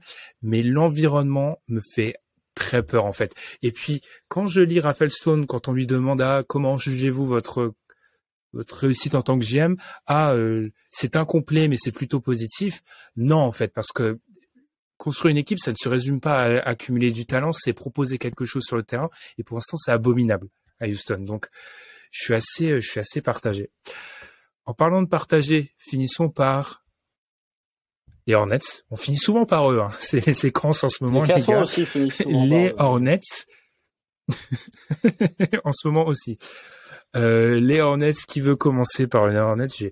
J'avoue que j'ai même pas mis de questions vraiment pour eux dans la trame sur les Hornets dernier. Ça prouve bien que j'avais limite complètement sorti l'équipe de quoi, c'est quoi les gars? Pas de surplus d'assets. Clifford qui a, sachant, on va en parler dans quelques minutes, le front office qui a un job plus ou moins assuré, un effectif avec des problèmes hors terrain. Je pense que déjà là, ça commence à faire beaucoup. C'est-à-dire que l'environnement du côté de Charlotte est pas le plus positif, quoi. Mais t'as raison. Enfin, j'ai pris des notes. J'ai pris des notes sur toutes les équipes, pas les Hornets. Qu'est-ce qu'il y a à dire sur les Hornets, en fait? C'est que si vous prenez ce trio de jeunes, encore une fois, LaMelo Ball, Mark Williams. Bon. Il y aurait pu y avoir James Bouknight, mais bon, quand on voit le peu de temps alloué à James Bouknight et les frasques hors terrain de James Bouknight, on peut se poser des questions. On parlait de coach dinosaure, de Steve Clifford, quoi, qui est quand même censé être un coach où si tu défends pas, tu ne peux pas avoir une seule seconde sur le parquet. Je vous laisse regarder la défense de LaMelo Ball cette saison. Steve Clifford, je pense que s'il avait des cheveux, s'il lui restait des cheveux, il se les arracherait les derniers, parce que voilà, j'ai pas envie de tomber dans le bashing de ces Hornets gratuitement, mais ils n'ont pas d'assets. Ils ont le contrat de Gordon Hayward qui est de toutes les équipes qu'on a citées, certainement le contrat le plus toxique. Ils ont le contrat de Terry Rozier. Ça va être compliqué, quoi. Faudrait vraiment que soit t'aies une refonte totale, que ce soit de ton front office, ton coach, peut-être même de ton proprio, enfin vraiment qu'il y ait un lavage complet de fond en comble de ces Hornets pour espérer repartir sur des bases beaucoup plus saines. Mais en l'état actuel, ça va être très compliqué. Et je préfère, très honnêtement, oui, alors il y a eu des embrouilles entre Jabari Smith et Jalen Green. Oui, il y a eu l'état d'esprit est pas forcément le meilleur du côté de Houston, mais en termes d'environnement, je préfère 100 fois l'environnement des Rockets que l'environnement des Hornets. Je trouve ça intéressant parce que pendant que tu parlais, tu m'as convaincu, en fait. Parce que j'ai repensé aussi à une autre chose, c'est qu'il y a très peu de chances, en fait, que Steve Clifford ne soit plus le coach des Hornets la saison prochaine, étant donné que si on se rappelle la façon dont Steve Clifford a été recruté, c'est-à-dire que ils ont voulu prendre Kenny Atkinson, qui a préféré rester assistant du côté de Golden State, finalement, après avoir accepté. Puis ensuite, ils ont pris Steve Clifford parce que Mike D'Antoni était trop cher. Donc, je vois mal comment ils vont. Déjà, quand tu hésites entre Mike D'Antoni et Steve Clifford, faut m'expliquer quel est le projet, puisque on est face à deux coachs qui défendent deux idées diamétralement opposées. Donc, en plus, tu ne prends pas D'Antoni parce qu'il est trop cher. Ça veut dire que Clifford, il est là pour un petit moment. Disons que cette idée, elle va revenir dans le point 3. Mais déjà, le fait que Steve Clifford va rester le coach la saison prochaine et peut-être un petit moment, et que de toute manière, si c'est plus lui, ce sera peut-être pas mieux. On m'avait un petit peu houspillé quand j'avais dit que il valait mieux garder Borrego, mais moi je maintiens. Il valait mieux garder Borrego que de prendre Steve Clifford. C'est sûr et certain. Borrego essayait de proposer quelque chose. Donc voilà, c'est vrai que peut-être que les Hornets est un environnement plus catastrophique que les Rockets finalement. Eh bien, finissons par la dernière partie. Je suis pas très content du titre que j'ai donné, hein, la franchise. Donc la dernière catégorie, vous l'avez vu, là on s'est concentré sur 2-3 prochaines années. La dernière partie, c'est pour ça sera un petit peu plus rapide, elle est plus théorique. C'est l'idée, voilà, d'une franchise capable d'offrir à Victor Wembanyama, les outils nécessaires pour réussir. Donc un propriétaire prêt à dépenser, un historique plutôt positif, matière de free agency, la stabilité de la franchise, son marché, etc. Continuons parce qu'on est bien lancé sur les Hornets, les gars. Les Hornets, c'est marrant, mais les Hornets, encore une fois, je plaide l'excuse du décalage horaire. Les Hornets se classent de manière consensus. Dernier, encore une fois. J'ai écrit c'est si mauvais que ça et je me suis dit c'est vraiment une question rhétorique parce que oui, c'est si mauvais que ça. Ils n'ont jamais payé la taxe qui est en place depuis 2001. Encore une fois, rappelons l'épisode génial, les gars. L'épisode du contrat de Kemba Walker. Ah, désolé. Eh ben, allez, je te la laisse, Constant. Je suis honnête. Non, mais pour moi, en fait, le cas Kemba Walker, c'est vraiment, j'ai marqué le cas Kemba, symbole d'une équipe sur qui tu ne peux pas compter pour viser très haut. Parce que tu as Kemba Walker, qui est certainement le meilleur joueur de l'histoire de ta franchise. Qui sort d'une saison où il est All-Star et d'une saison où il est All-NBA Third Team. Tu rechignes sur le fait de lui donner le Supermax. Et du coup, tu le perds quasiment contre rien puisque tu fais un sign trade du côté de Boston où tu récupères Gordon Hayward. Limite, il aurait mieux valu qu'il parte tout seul en free agency plutôt que de récupérer le contrat de Gordon Hayward. C'est Rozier? C'était Rozier. Alors, excusez-moi. C'était Rozier. Ouais, Hayward, il le prennent en free agent. Ça n'améliore pas forcément le sign and trade, mais... ouais, ça excusez-moi. Tu as raison, Amine, de me rectifier. Mais oui, pour moi, le cas Kemba, c'est quand tu as le meilleur joueur de l'histoire de ta franchise et la manière dont tu l'as traité, ça montre que, encore une fois, il y a un problème d'environnement. Et il y a un problème, d'autant plus que c'est le même management qui est encore en place actuellement qui a fait ça à Kemba Walker. Et effectivement, pour moi, déjà, il y a un passif de free agency qui est quand même assez calamiteux. On va pas parler de l'été 2016 des Hornets parce que c'est des prolongations de contrat, mais c'est quand même... Non, Bismack Biyombo, ce n'est pas une prolongation de contrat, c'est une signature de free agency, mais c'est quand même assez catastrophique. Et quand tu as un proprio qui ne veut pas payer de taxes, après il a jamais eu des équipes pour payer la taxe, même s'il y a le cas Kemba Walker, mais quand tu as un proprio qui veut pas payer de taxes, J'ai marqué, c'est triste de le dire quand on parle de Michael Jordan, mais je l'ai mis, qui se complaît dans la médiocrité de sa franchise. Bah, ça fait pour moi que les Hornets sont bons derniers. Parce que ils ont tous les ingrédients qui font que, sur le long terme, tu ne peux pas faire confiance à cette équipe. Pour donner des petits chiffres pour montrer à quel point cette franchise sur le cas Kemba, c'est tellement marquant. Kemba était donc éligible Supermax, 35% du salary cap, 221 millions à l'époque. D'après ce qu'a rapporté Shams à l'époque, ils lui ont offert 160. C'est 60 millions de moins. C'est pas qu'ils lui ont fait. Pour un mec qui avait déclaré vouloir rester. C'est-à-dire qu'il était prêt à prendre un peu moins, ils lui ont offert 60 millions de moins. Amine, quoi dire sur ces Hornets, quoi? Parce que vraiment, c'est limite de tous les votes des fans aussi. Les Hornets sont vraiment, encore une fois, bons derniers, quoi. Ils sont vraiment bien derniers. Qu'est-ce qu'on peut rajouter? Je crois que Constant a dit beaucoup de choses, mais justement, pour quelqu'un comme moi qui a rencontré le basket à travers Michael Jordan, c'est très triste à dire, mais est-ce que c'est pas le pire propriétaire NBA actuellement? Tout simplement. C'est une question qu'on peut se poser. J'ai pas la réponse de façon certaine. Parce que y en a qui ont d'autres problèmes. C'est extra sportif. C'est ça. Si t'as des ambitions, c'est le aussi. C'est ça. Si t'as des ambitions, c'est le pire. Je voyais sur Twitter aujourd'hui Michael Jordan devant le match de cette nuit à Charlotte, qui tirait une tranche pas possible en regardant son équipe jouer. Et je me disais que il peut tirer autant la tranche qu'il veut. C'est en grande partie de sa faute. C'est parce que il est là pour faire plus ou moins son business et rien d'autre, en fait. Alors, pour le cas Kemba, je serais un peu moins dur que vous, parce que finalement, est-ce que c'était pas, pour Kemba en particulier, la meilleure idée que de pas lui donner le Supermax, sachant que tu n'allais pas aller beaucoup plus loin avec Kemba Walker? Ça, c'est une chose. Mais n'empêche que derrière, tu ne fais rien d'autre, finalement. C'est-à-dire que, ok, tu t'évites un cas à la Bradley Beal à Washington en donnant beaucoup trop d'argent à Kemba Walker, mais derrière, tu ne cherches pas à faire quelque chose d'extraordinaire. Ils ont eu la chance aussi que James Wiseman soit pris par Golden State, parce que je pense qu'ils se seraient jetés dessus et que le projet des Hornets, serait encore pire qu'il ne l'est aujourd'hui. Pour moi, sur le côté environnement à long terme, c'est évident. C'est pas demain que Michael Jordan va vendre la franchise. Finalement, le business est bon. Et je ne crois pas que les ambitions à très long terme des Hornets soient au-delà de faire play-in de temps en temps, on va dire. Donc, je les passe en dernier sans difficulté. C'est ça, c'est difficile, mais c'est vraiment une franchise. Moi, je plains leurs fans parce que je plains leurs fans. Leurs fans, parce que j'ai quand même dit à l'épisode de Noël que c'était la franchise qu'il fallait éliminer de l'histoire de la NBA. Bref, passons. On vous invite à aller écouter cet épisode. Mais c'est vrai que si tu as vraiment des ambitions, c'est là où je réponds à ta question, Amine. Pour moi, c'est le pire propriétaire si tu as des ambitions en NBA. Parce que tu sais quelles seront. Il y a un plafond de verre sur tes ambitions. Tu le sais parfaitement. Les gars, allons d'un extrême à l'autre, en tout cas pour nos auditeurs qui ont classé les Spurs numéro 1 de ce classement, environnement à long terme.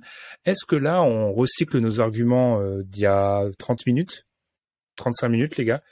C'est-à-dire qu'on vit encore dans la nostalgie. Moi, ce qu'on a dit à ces Spurs peut complètement s'appliquer sur le long terme. J'ai peut-être une théorie, c'est que nos auditeurs ont peut-être voté en se mettant à la place de Victor Wembanyama. Et dans ce cas-là, si tu veux, si tu te mets dans la tête de Victor Wembanyama et que tu te dis, OK, où est-ce que je peux devenir une star le plus vite possible, c'est à San Antonio. Après, voilà, encore une fois, je pense qu'il y a un côté très franco-français aussi sur les Spurs, que tu demandes. Si on était un podcast en anglais et qu'on avait des auditeurs pas forcément francophones, je suis pas convaincu que le classement positionnerait les Spurs en 1. Et puis encore une fois, oui, il y a ce côté croire que le management est toujours le même qu'en 2017 et croire que Pop est éternel, ce qui pour moi n'est le cas ni dans l'un ni dans l'autre. On va peut-être enchaîner les gars, parce que je pense que un truc à dire sur les Spurs. Amine, non, justement, je vais te dire rien à ajouter. Et ben moi, Amine, il y a un truc qui m'intéresse vraiment dans ton classement, c'est avoir mis Orlando 2e. Je les ai mis 2e. Alors, je me suis probablement trompé, encore une fois, dans la retraite. Non, c'est possible. Ah, eh bien, non, je les ai bien mis 2e. Parle-moi d'Orlando, du coup, Amine. Pourquoi tu as une confiance sur le long terme dans l'institution Orlando? Parce que c'est une phrase que j'ai beaucoup de mal à associer tous ces mots dans une même question. Donc vas-y, Amine. Je trouve que dans l'historique d'avoir drafté des superstars, parce que Orlando est une équipe qui historiquement a drafté des superstars, en l'occurrence... tu cherches le Ben. Je ne tomberai pas, c'est trop gros. Moi, je dirais même qu'ils en ont drafté 3 des superstars, parce que j'estime que Penny Hardaway en est une aussi. Ça s'est plutôt bien passé, dans le sens où, à chaque fois avec ces joueurs, ils ont fait finale NBA, mine de rien. Donc déjà, historiquement, il y a quelque chose de positif dans le fait d'aller drafter des superstars, en plus de superstars intérieurs. Donc on est encore sur quelque chose d'un peu plus historique. Je me dis aussi que, un peu comme ce que j'ai dit tout à l'heure, en fait, l'environnement, c'est que sur quelque chose donc la partie 3, on est sur quelque chose de plus à long terme, mais j'ai l'impression que ça va pas beaucoup bouger du côté d'Orlando. Donc ce qui est vrai aujourd'hui concernant le management, concernant John Hammond, concernant Jamal Mosley, je pense on peut imaginer peut-être pas au-delà du contrat rookie concernant Jamal Mosley, mais on peut pas en être sûr. Mais en tout cas, on est sur des décisions qui sont plutôt intelligentes. Voilà une équipe qui a eu pendant des années Steve Clifford comme coach, justement, on en parlait tout à l'heure, et qui s'est un peu trop satisfait d'être la 8e équipe, 9e équipe de sa conférence et de faire un tour de play-off et puis s'en va. Néanmoins, c'était dur de faire autrement, dans le sens où il fallait à tout prix tout casser, parce que avec Nikola Vucevic, Evan Fournier, enfin le roster comme il était construit à l'époque, tu pouvais pas faire mieux que d'être dans le ventre mou. Et donc, au moment où ils se sont dit on fera pas mieux, c'était peut-être un peu tard, mais finalement ils ont tout cassé. Ils ont récupéré quelques pics grâce à Vucevic. Ils ont récupéré des assets intéressants. Et puis je me dis que c'est un endroit aussi. Oui, voilà. Excusez-moi, j'ai eu un petit trou. Je me disais aussi en termes d'environnement, il y a aussi peut-être un côté. Là, je me mets un petit peu à la place de Victor. Un côté climat, un côté endroit sympa. Je pense qu'on est dans un endroit peut-être l'endroit le plus sympa de tous dans les équipes qu'on a choisies. Je suis pas certain, mais en tout cas, j'ai pas visité l'Amérique de fond en comble. Mais disons que t'es pas très loin de Miami, qui peut être très sympa. T'es en Floride, quoi. Et puis tu peux aller à Disneyland tous les jours. Et les taxes, le régime fiscal est avantageux. Ouais, ça se défend. Surtout du côté d'Orlando. Tu parlais de cette 3 drafts de pivot avec le même propriétaire, en fait. Depuis 91, c'est la famille DeVos. C'est ça. Est-ce qu'on l'a fait à la Guy DeVos? Je sais pas. En tout cas, c'est la même famille qui contrôle le Magic. Donc, effectivement, je pense que ça, c'est positif. Et moi, c'est vrai que j'aime beaucoup cette filiation. Et il y a aussi, d'un côté, cette filiation, mes sentiments d'inachevé aussi. Parce que les deux sont allés. Oula, je veux pas amener Victor à Orlando, mais les deux pivots sont allés en finale, mais il y a ce sentiment que il n'y a pas encore eu ce titre qui a été glané. Donc, j'aime bien un peu en termes de storytelling, j'aime bien. C'est vrai que je pense qu'il y a beaucoup d'auditeurs, Constant, pour un peu rebondir, qui se sont mis à la place de Victor, et c'est vrai. Je refais référence à cet épisode du podcast de Brian Windhorst. Victor Wembanyama a dit il n'y a pas de franchise où je préfère aller, mais lui avait dit en gros moi je reste persuadé que si on demande vraiment à Victor, on lui fait avaler, je sais pas, le sérum de vérité, il répondra San Antonio. Donc, effectivement, parmi les 4 des plus mal classés. Encore une fois, Constant, tu nous as mis Houston plus haut que les autres. Explique-moi, parce que là, autant je peux te défendre sur l'environnement, mais là, avec leur proprio qui est alors lui, dans la catégorie énergumène, qui est peut-être numéro 1, je pense, comment tu peux défendre ça? Je vais me défendre en utilisant un argument que j'aurais pu utiliser pour Orlando, c'est que il y a le passif, en fait. Et je doute que Tillman Fertitta fasse 2 fois la même erreur. Comme je doute qu'Orlando fasse 2 fois la même erreur de se complaire dans le milieu de classement.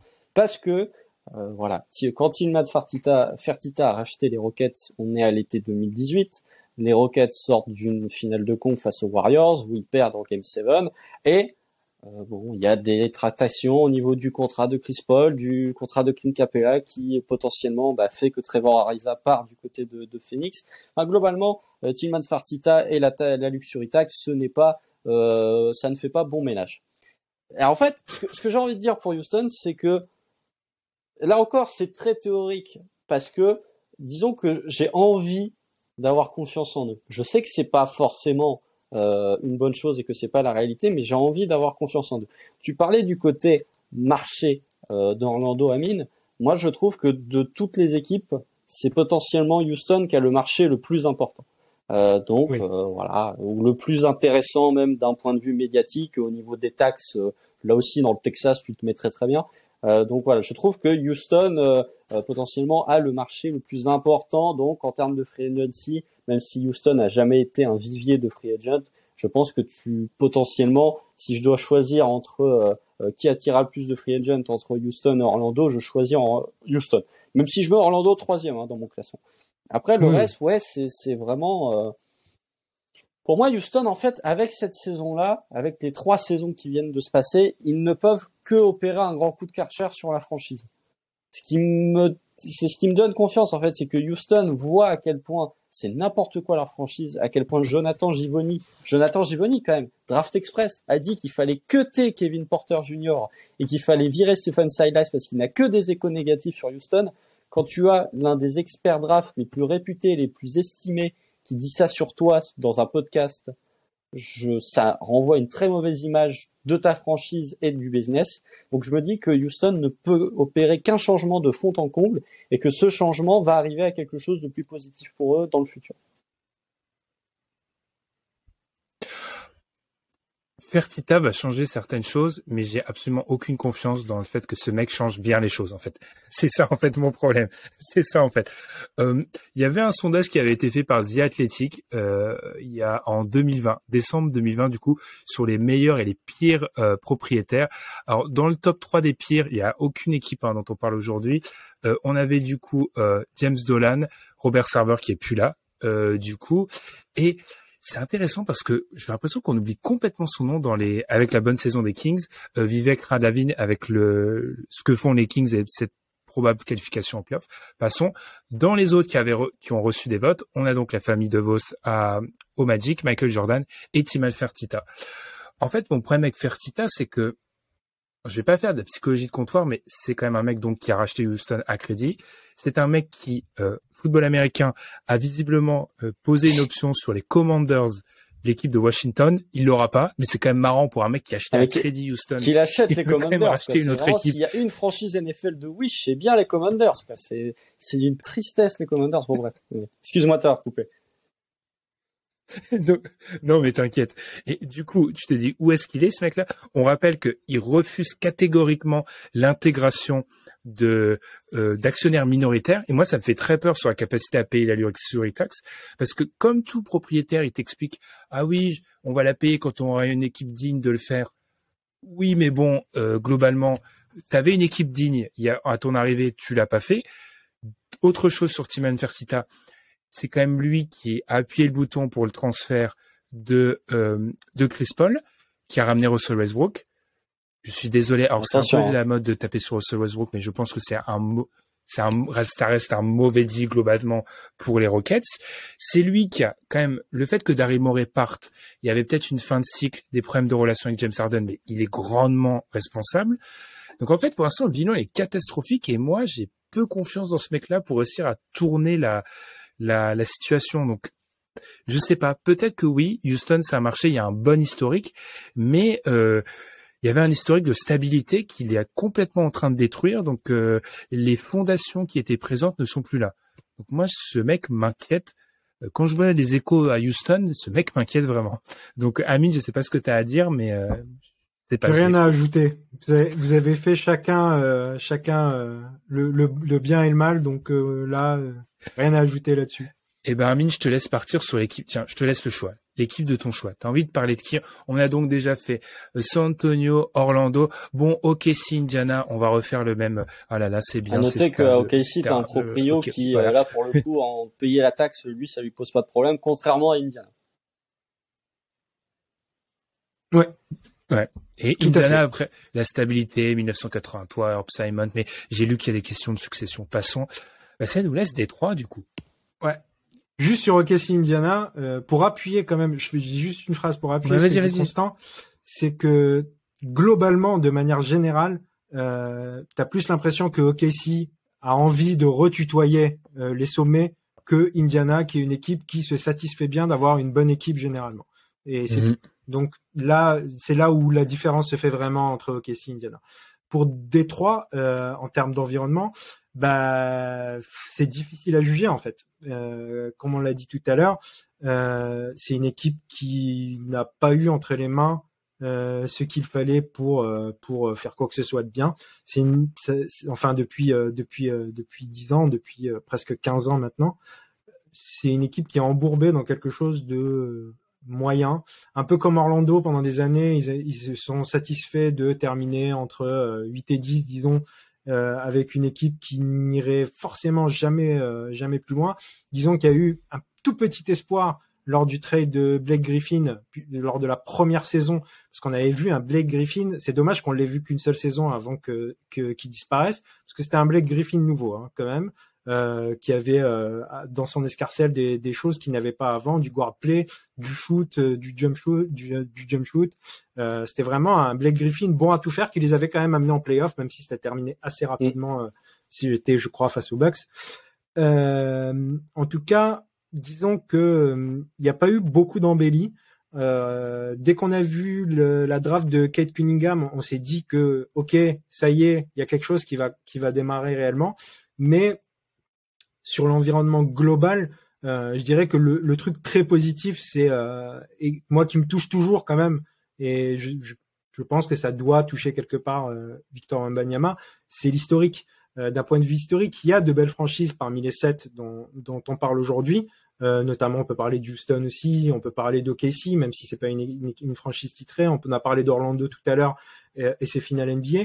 Mais je pense que Détroit est la plus belle équipe historiquement et que ça doit être pris en compte. Détroit est aussi une ville. Alors, c'est pas la ville qui fait rêver pour y aller, mais n'empêche que c'est une ville aussi chargée d'histoire, une tradition ouvrière, même si disons que ça excite pas tout le monde d'y aller. C'est quand même une ville prisée aujourd'hui d'un point de vue hipster, d'un point de vue l'histoire musicale un peu de cette ville, l'histoire ouvrière. Donc aujourd'hui, Détroit n'est plus la ville où personne n'a envie d'aller aux États-Unis. Tu me fais penser, Amine, à un exposé que j'avais fait sur la réhabilitation de Détroit. Vous allez voir, ça va revenir sur la NBA. Et vous savez qui s'est enrichi énormément avec la réhabilitation de Détroit? Dan Gilbert, propriétaire des Cavs, qui a réinvesti dans tout le centre de... Voilà, on parle des proprios, voilà, petit nugget, voilà, petite information. Et Dan Gilbert s'est beaucoup enrichi sur la réhabilitation de Détroit. Moi, avec Détroit, seule chose à dire, je suis d'accord avec toi, et c'est un constat global, hein. Je suis un peu déçu. Moi, je suis totalement en contradiction avec ce discours. On a eu beaucoup de commentaires sur ça dans le sondage. Cette équipe-là, parce que petit marché, bon, vous avez écouté notre podcast sur le marché, vous allez savoir ce qu'on en pense. Moi, non, en fait, c'est un talent générationnel. Mettez-le-moi dans un énorme marché avec des fonds illimités. Moi, j'aurais le choix. Je voudrais qu'il aille au Clippers avec un autre effectif. Tu renies tes avec principes, un autre là. effectif. Non, mais tu me mets un propriétaire qui dépense sans compter. On a un talent générationnel français. Bon, les Clippers, c'est un exemple comme ça, mais je veux qu'il soit vraiment mis sous le feu qui a l'air d'avoir un environnement stable. Alors ça, je juge d'un œil très extérieur, donc je ne sais pas, mais je veux plus d'ambition. Moi, j'ai pas envie, quand j'écoute, et ça c'est une petite différence peut-être culturelle, je ne sais pas, quand j'écoute les Américains, ils disent pas Zion, ils te font des montages Onyx en fait. Ils disent pas Zion c'est bien, il va aller dans un petit marché et tout. Qu'on ait la même ambition. J'aurais un peu plus de panache quand même de notre côté. Je trouve qu'on est trop... on a un talent générationnel, qu'on le mette dans une situation où dans 10 ans, il soit dans une franchise majeure de la NBA avec beaucoup de... Je sais pas, avec beaucoup de fonds ou beaucoup de possibilités. Je sais que tu voulais parler, pour terminer, Constant, de la capacité des proprios à payer la luxury tax, et que justement Détroit est un bon exemple. Sur ce qu'a dit Amine, je suis d'accord avec lui, mais quand est-ce qu'on parle de basket en fait? C'est le petit problème que j'ai, c'est que on parle pas trop de basket dans les arguments, contrairement aux autres franchises où on a parlé de basket. Après Ben, si tu veux un proprio qui a des fonds illimités sans être forcément un gros marché, je te dis que Clay Bennett, il peut te faire des gros chèques de luxury tax. Donc ça peut satisfaire le côté français et en plus ça peut donner les moyens il peut se donner les moyens de ses ambitions. Mais bon, ça je dis ça en toute impartialité, bien évidemment. Alors après, Détroit, je crois que je les ai mis 5e parce que je trouve que Détroit, alors oui, effectivement, c'est plus Détroit 2008. Il faut quand même arrêter de garder les poncifs sur Détroit. Et après, pour revenir sur cette notion de propriétaire qui paye pas la luxury tax, effectivement, c'est un point que je voudrais souligner, c'est que Tom Gore, qui a racheté les Pistons en 2011, vous regardez les Pistons, l'effectif des Pistons depuis 2011, en fait, il a eu raison de pas dépenser de la luxury tax parce que quand tu vois, il y a toujours eu que des équipes mauvaises. Alors après, tu peux dire peut-être qu'il n'a pas forcément fait les bons choix pour que cette équipe devienne compétitive et que donc il puisse dépenser de la luxury tax. Mais encore une fois, du côté de Détroit, hormis via la draft, tu n'attirerais personne en free agent à cette époque-là. Et encore maintenant, ça va être très compliqué d'attirer du free agent à Détroit. Donc je me dis que ouais, effectivement, il y a des proprios qui sont réticents à l'idée de payer la taxe, mais c'est peut-être mon côté naïf. Il y a certains proprios, s'ils voient qu'ils ont un talent générationnel en la présence de Victor Wembanyama, peut-être que ça peut les rendre plus enclins à s'aventurer dans la luxury tax, tout en sachant que si tu ajoutes un Victor Wembanyama et si Victor Wembanyama devient ce qu'on pense qu'il va devenir, les retombées économiques vont être largement plus élevées que payer de la luxury tax. Rien qu'en termes de billetterie, etc. Eh bien, les gars, on a fait un podcast très très long. Je l'avais dit en off. Il y avait pas c'est un épisode quand même historique, un français générationnel qui arrive. On pouvait s'offrir toutes les libertés qu'on souhaitait. Concluons maintenant, les gars. Si vous étiez Victor, donc là, je change la question. Parce qu'en gros, vous avez compris que globalement, on en reparlera dans quelques minutes, il y a certaines franchises qui se détachent. Mais si vous étiez Victor, vous aimeriez aller où? Je rajoute une difficulté parmi le top 4, enfin le flop 4 du coup, c'est-à-dire Spurs, Rockets, Pistons, Hornets. Vous aimeriez aller où? Je vais peut-être vous laisser le temps de la réflexion, je vais répondre. J'aurais envie d'aller aux Pistons, moi, personnellement, parce que il y a l'argument historique qui a été donné. Il y a l'argument aussi du fait que j'ai l'impression que je connais déjà un peu mes partenaires de jeu. Ça m'intéresse. Et que c'est vrai qu'il y a cette filiation que moi, ok, français, Spurs, mais si j'étais Victor, j'aurais envie de créer un peu ma propre histoire. Et j'ai l'impression que cette filiation sera toujours remise en avant. Donc, si j'étais à sa place, j'aurais, je pense, si je pouvais choisir, je pense que parmi le flop 4, j'irais à Détroit. Allez, Amine, je te laisse enchaîner. C'est très dur entre deux franchises parmi les 4. J'ai envie de répondre Pistons, mais l'importance que j'accorde au management et au coaching staff quand on sait l'historique dans la propre franchise que je supporte, que ce que ça peut créer comme difficulté, je vais répondre le Magic quand même parce que ils ont moins ce problème justement. Parce que j'ai plus confiance ils sont pas dans le flop 4, le Magic. En John Hammond et en Jamal Mosley. Ah, ils sont pas dans le top 4. Non, pardon. Bah, du coup, je vais répondre des Pistons parce qu'en fait, il y a pas le choix, finalement. Non, oui, bah, les Pistons, en fait, pour tout ce que tu as dit, du coup. J'ai ripé avec les Magic, excusez-moi. Je vais le dire en un mot, puisque la batterie de mon téléphone est en train de décéder. Si tu veux devenir San Antonio, parce que c'est le chemin le plus facile pour être le centre du projet pour devenir une startup. Ok. Eh bien alors, pour terminer, en un mot, les gars, du coup, la franchise parfaite pour Victor est, et là quand je dis un mot, je suis sévère, c'est un mot. En un mot, la franchise parfaite pour Victor est, Amine. Parmi toutes les équipes NBA, c'est ça que tu veux dire. Ah oui, parmi les 7 dont on a parlé aujourd'hui. Ah, les 7. Ouais. OKC. Constant. Pour jouer avec le meilleur joueur parmi les 7 équipes dont on a parlé aujourd'hui, je pense que rien que pour ça, c'est le meilleur environnement. Constant, la franchise parfaite pour Victor est. Ok. Moi, je répondrai, je pense, de la même manière. La franchise parfaite pour Victor, parmi les 4 derniers. Petit twist par rapport à l'autre question. Et selon toi, Amine? T3 toujours. Pareil. Constant? Détroit.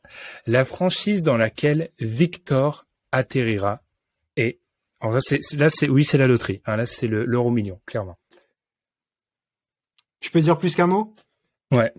Juste Orlando, parce que John Hammond a drafté Giannis Antetokounmpo, a drafté Thon Maker, a drafté Mohamed Bamba, a drafté Jonathan Isaac.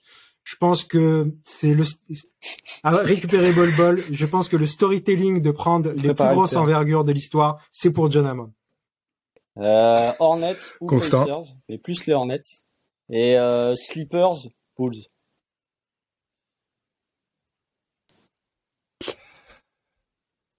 Je me suis convaincu tout le long de la préparation de cet épisode qui finira à Détroit. Je sais pas pourquoi. Je vais first mettre pick en 3 ans. Je sais pas la pourquoi. La loterie est généreuse j'ai l'impression que dans le Michigan. Ouais, c'est... Ouais. Ouais, je sais pas pourquoi.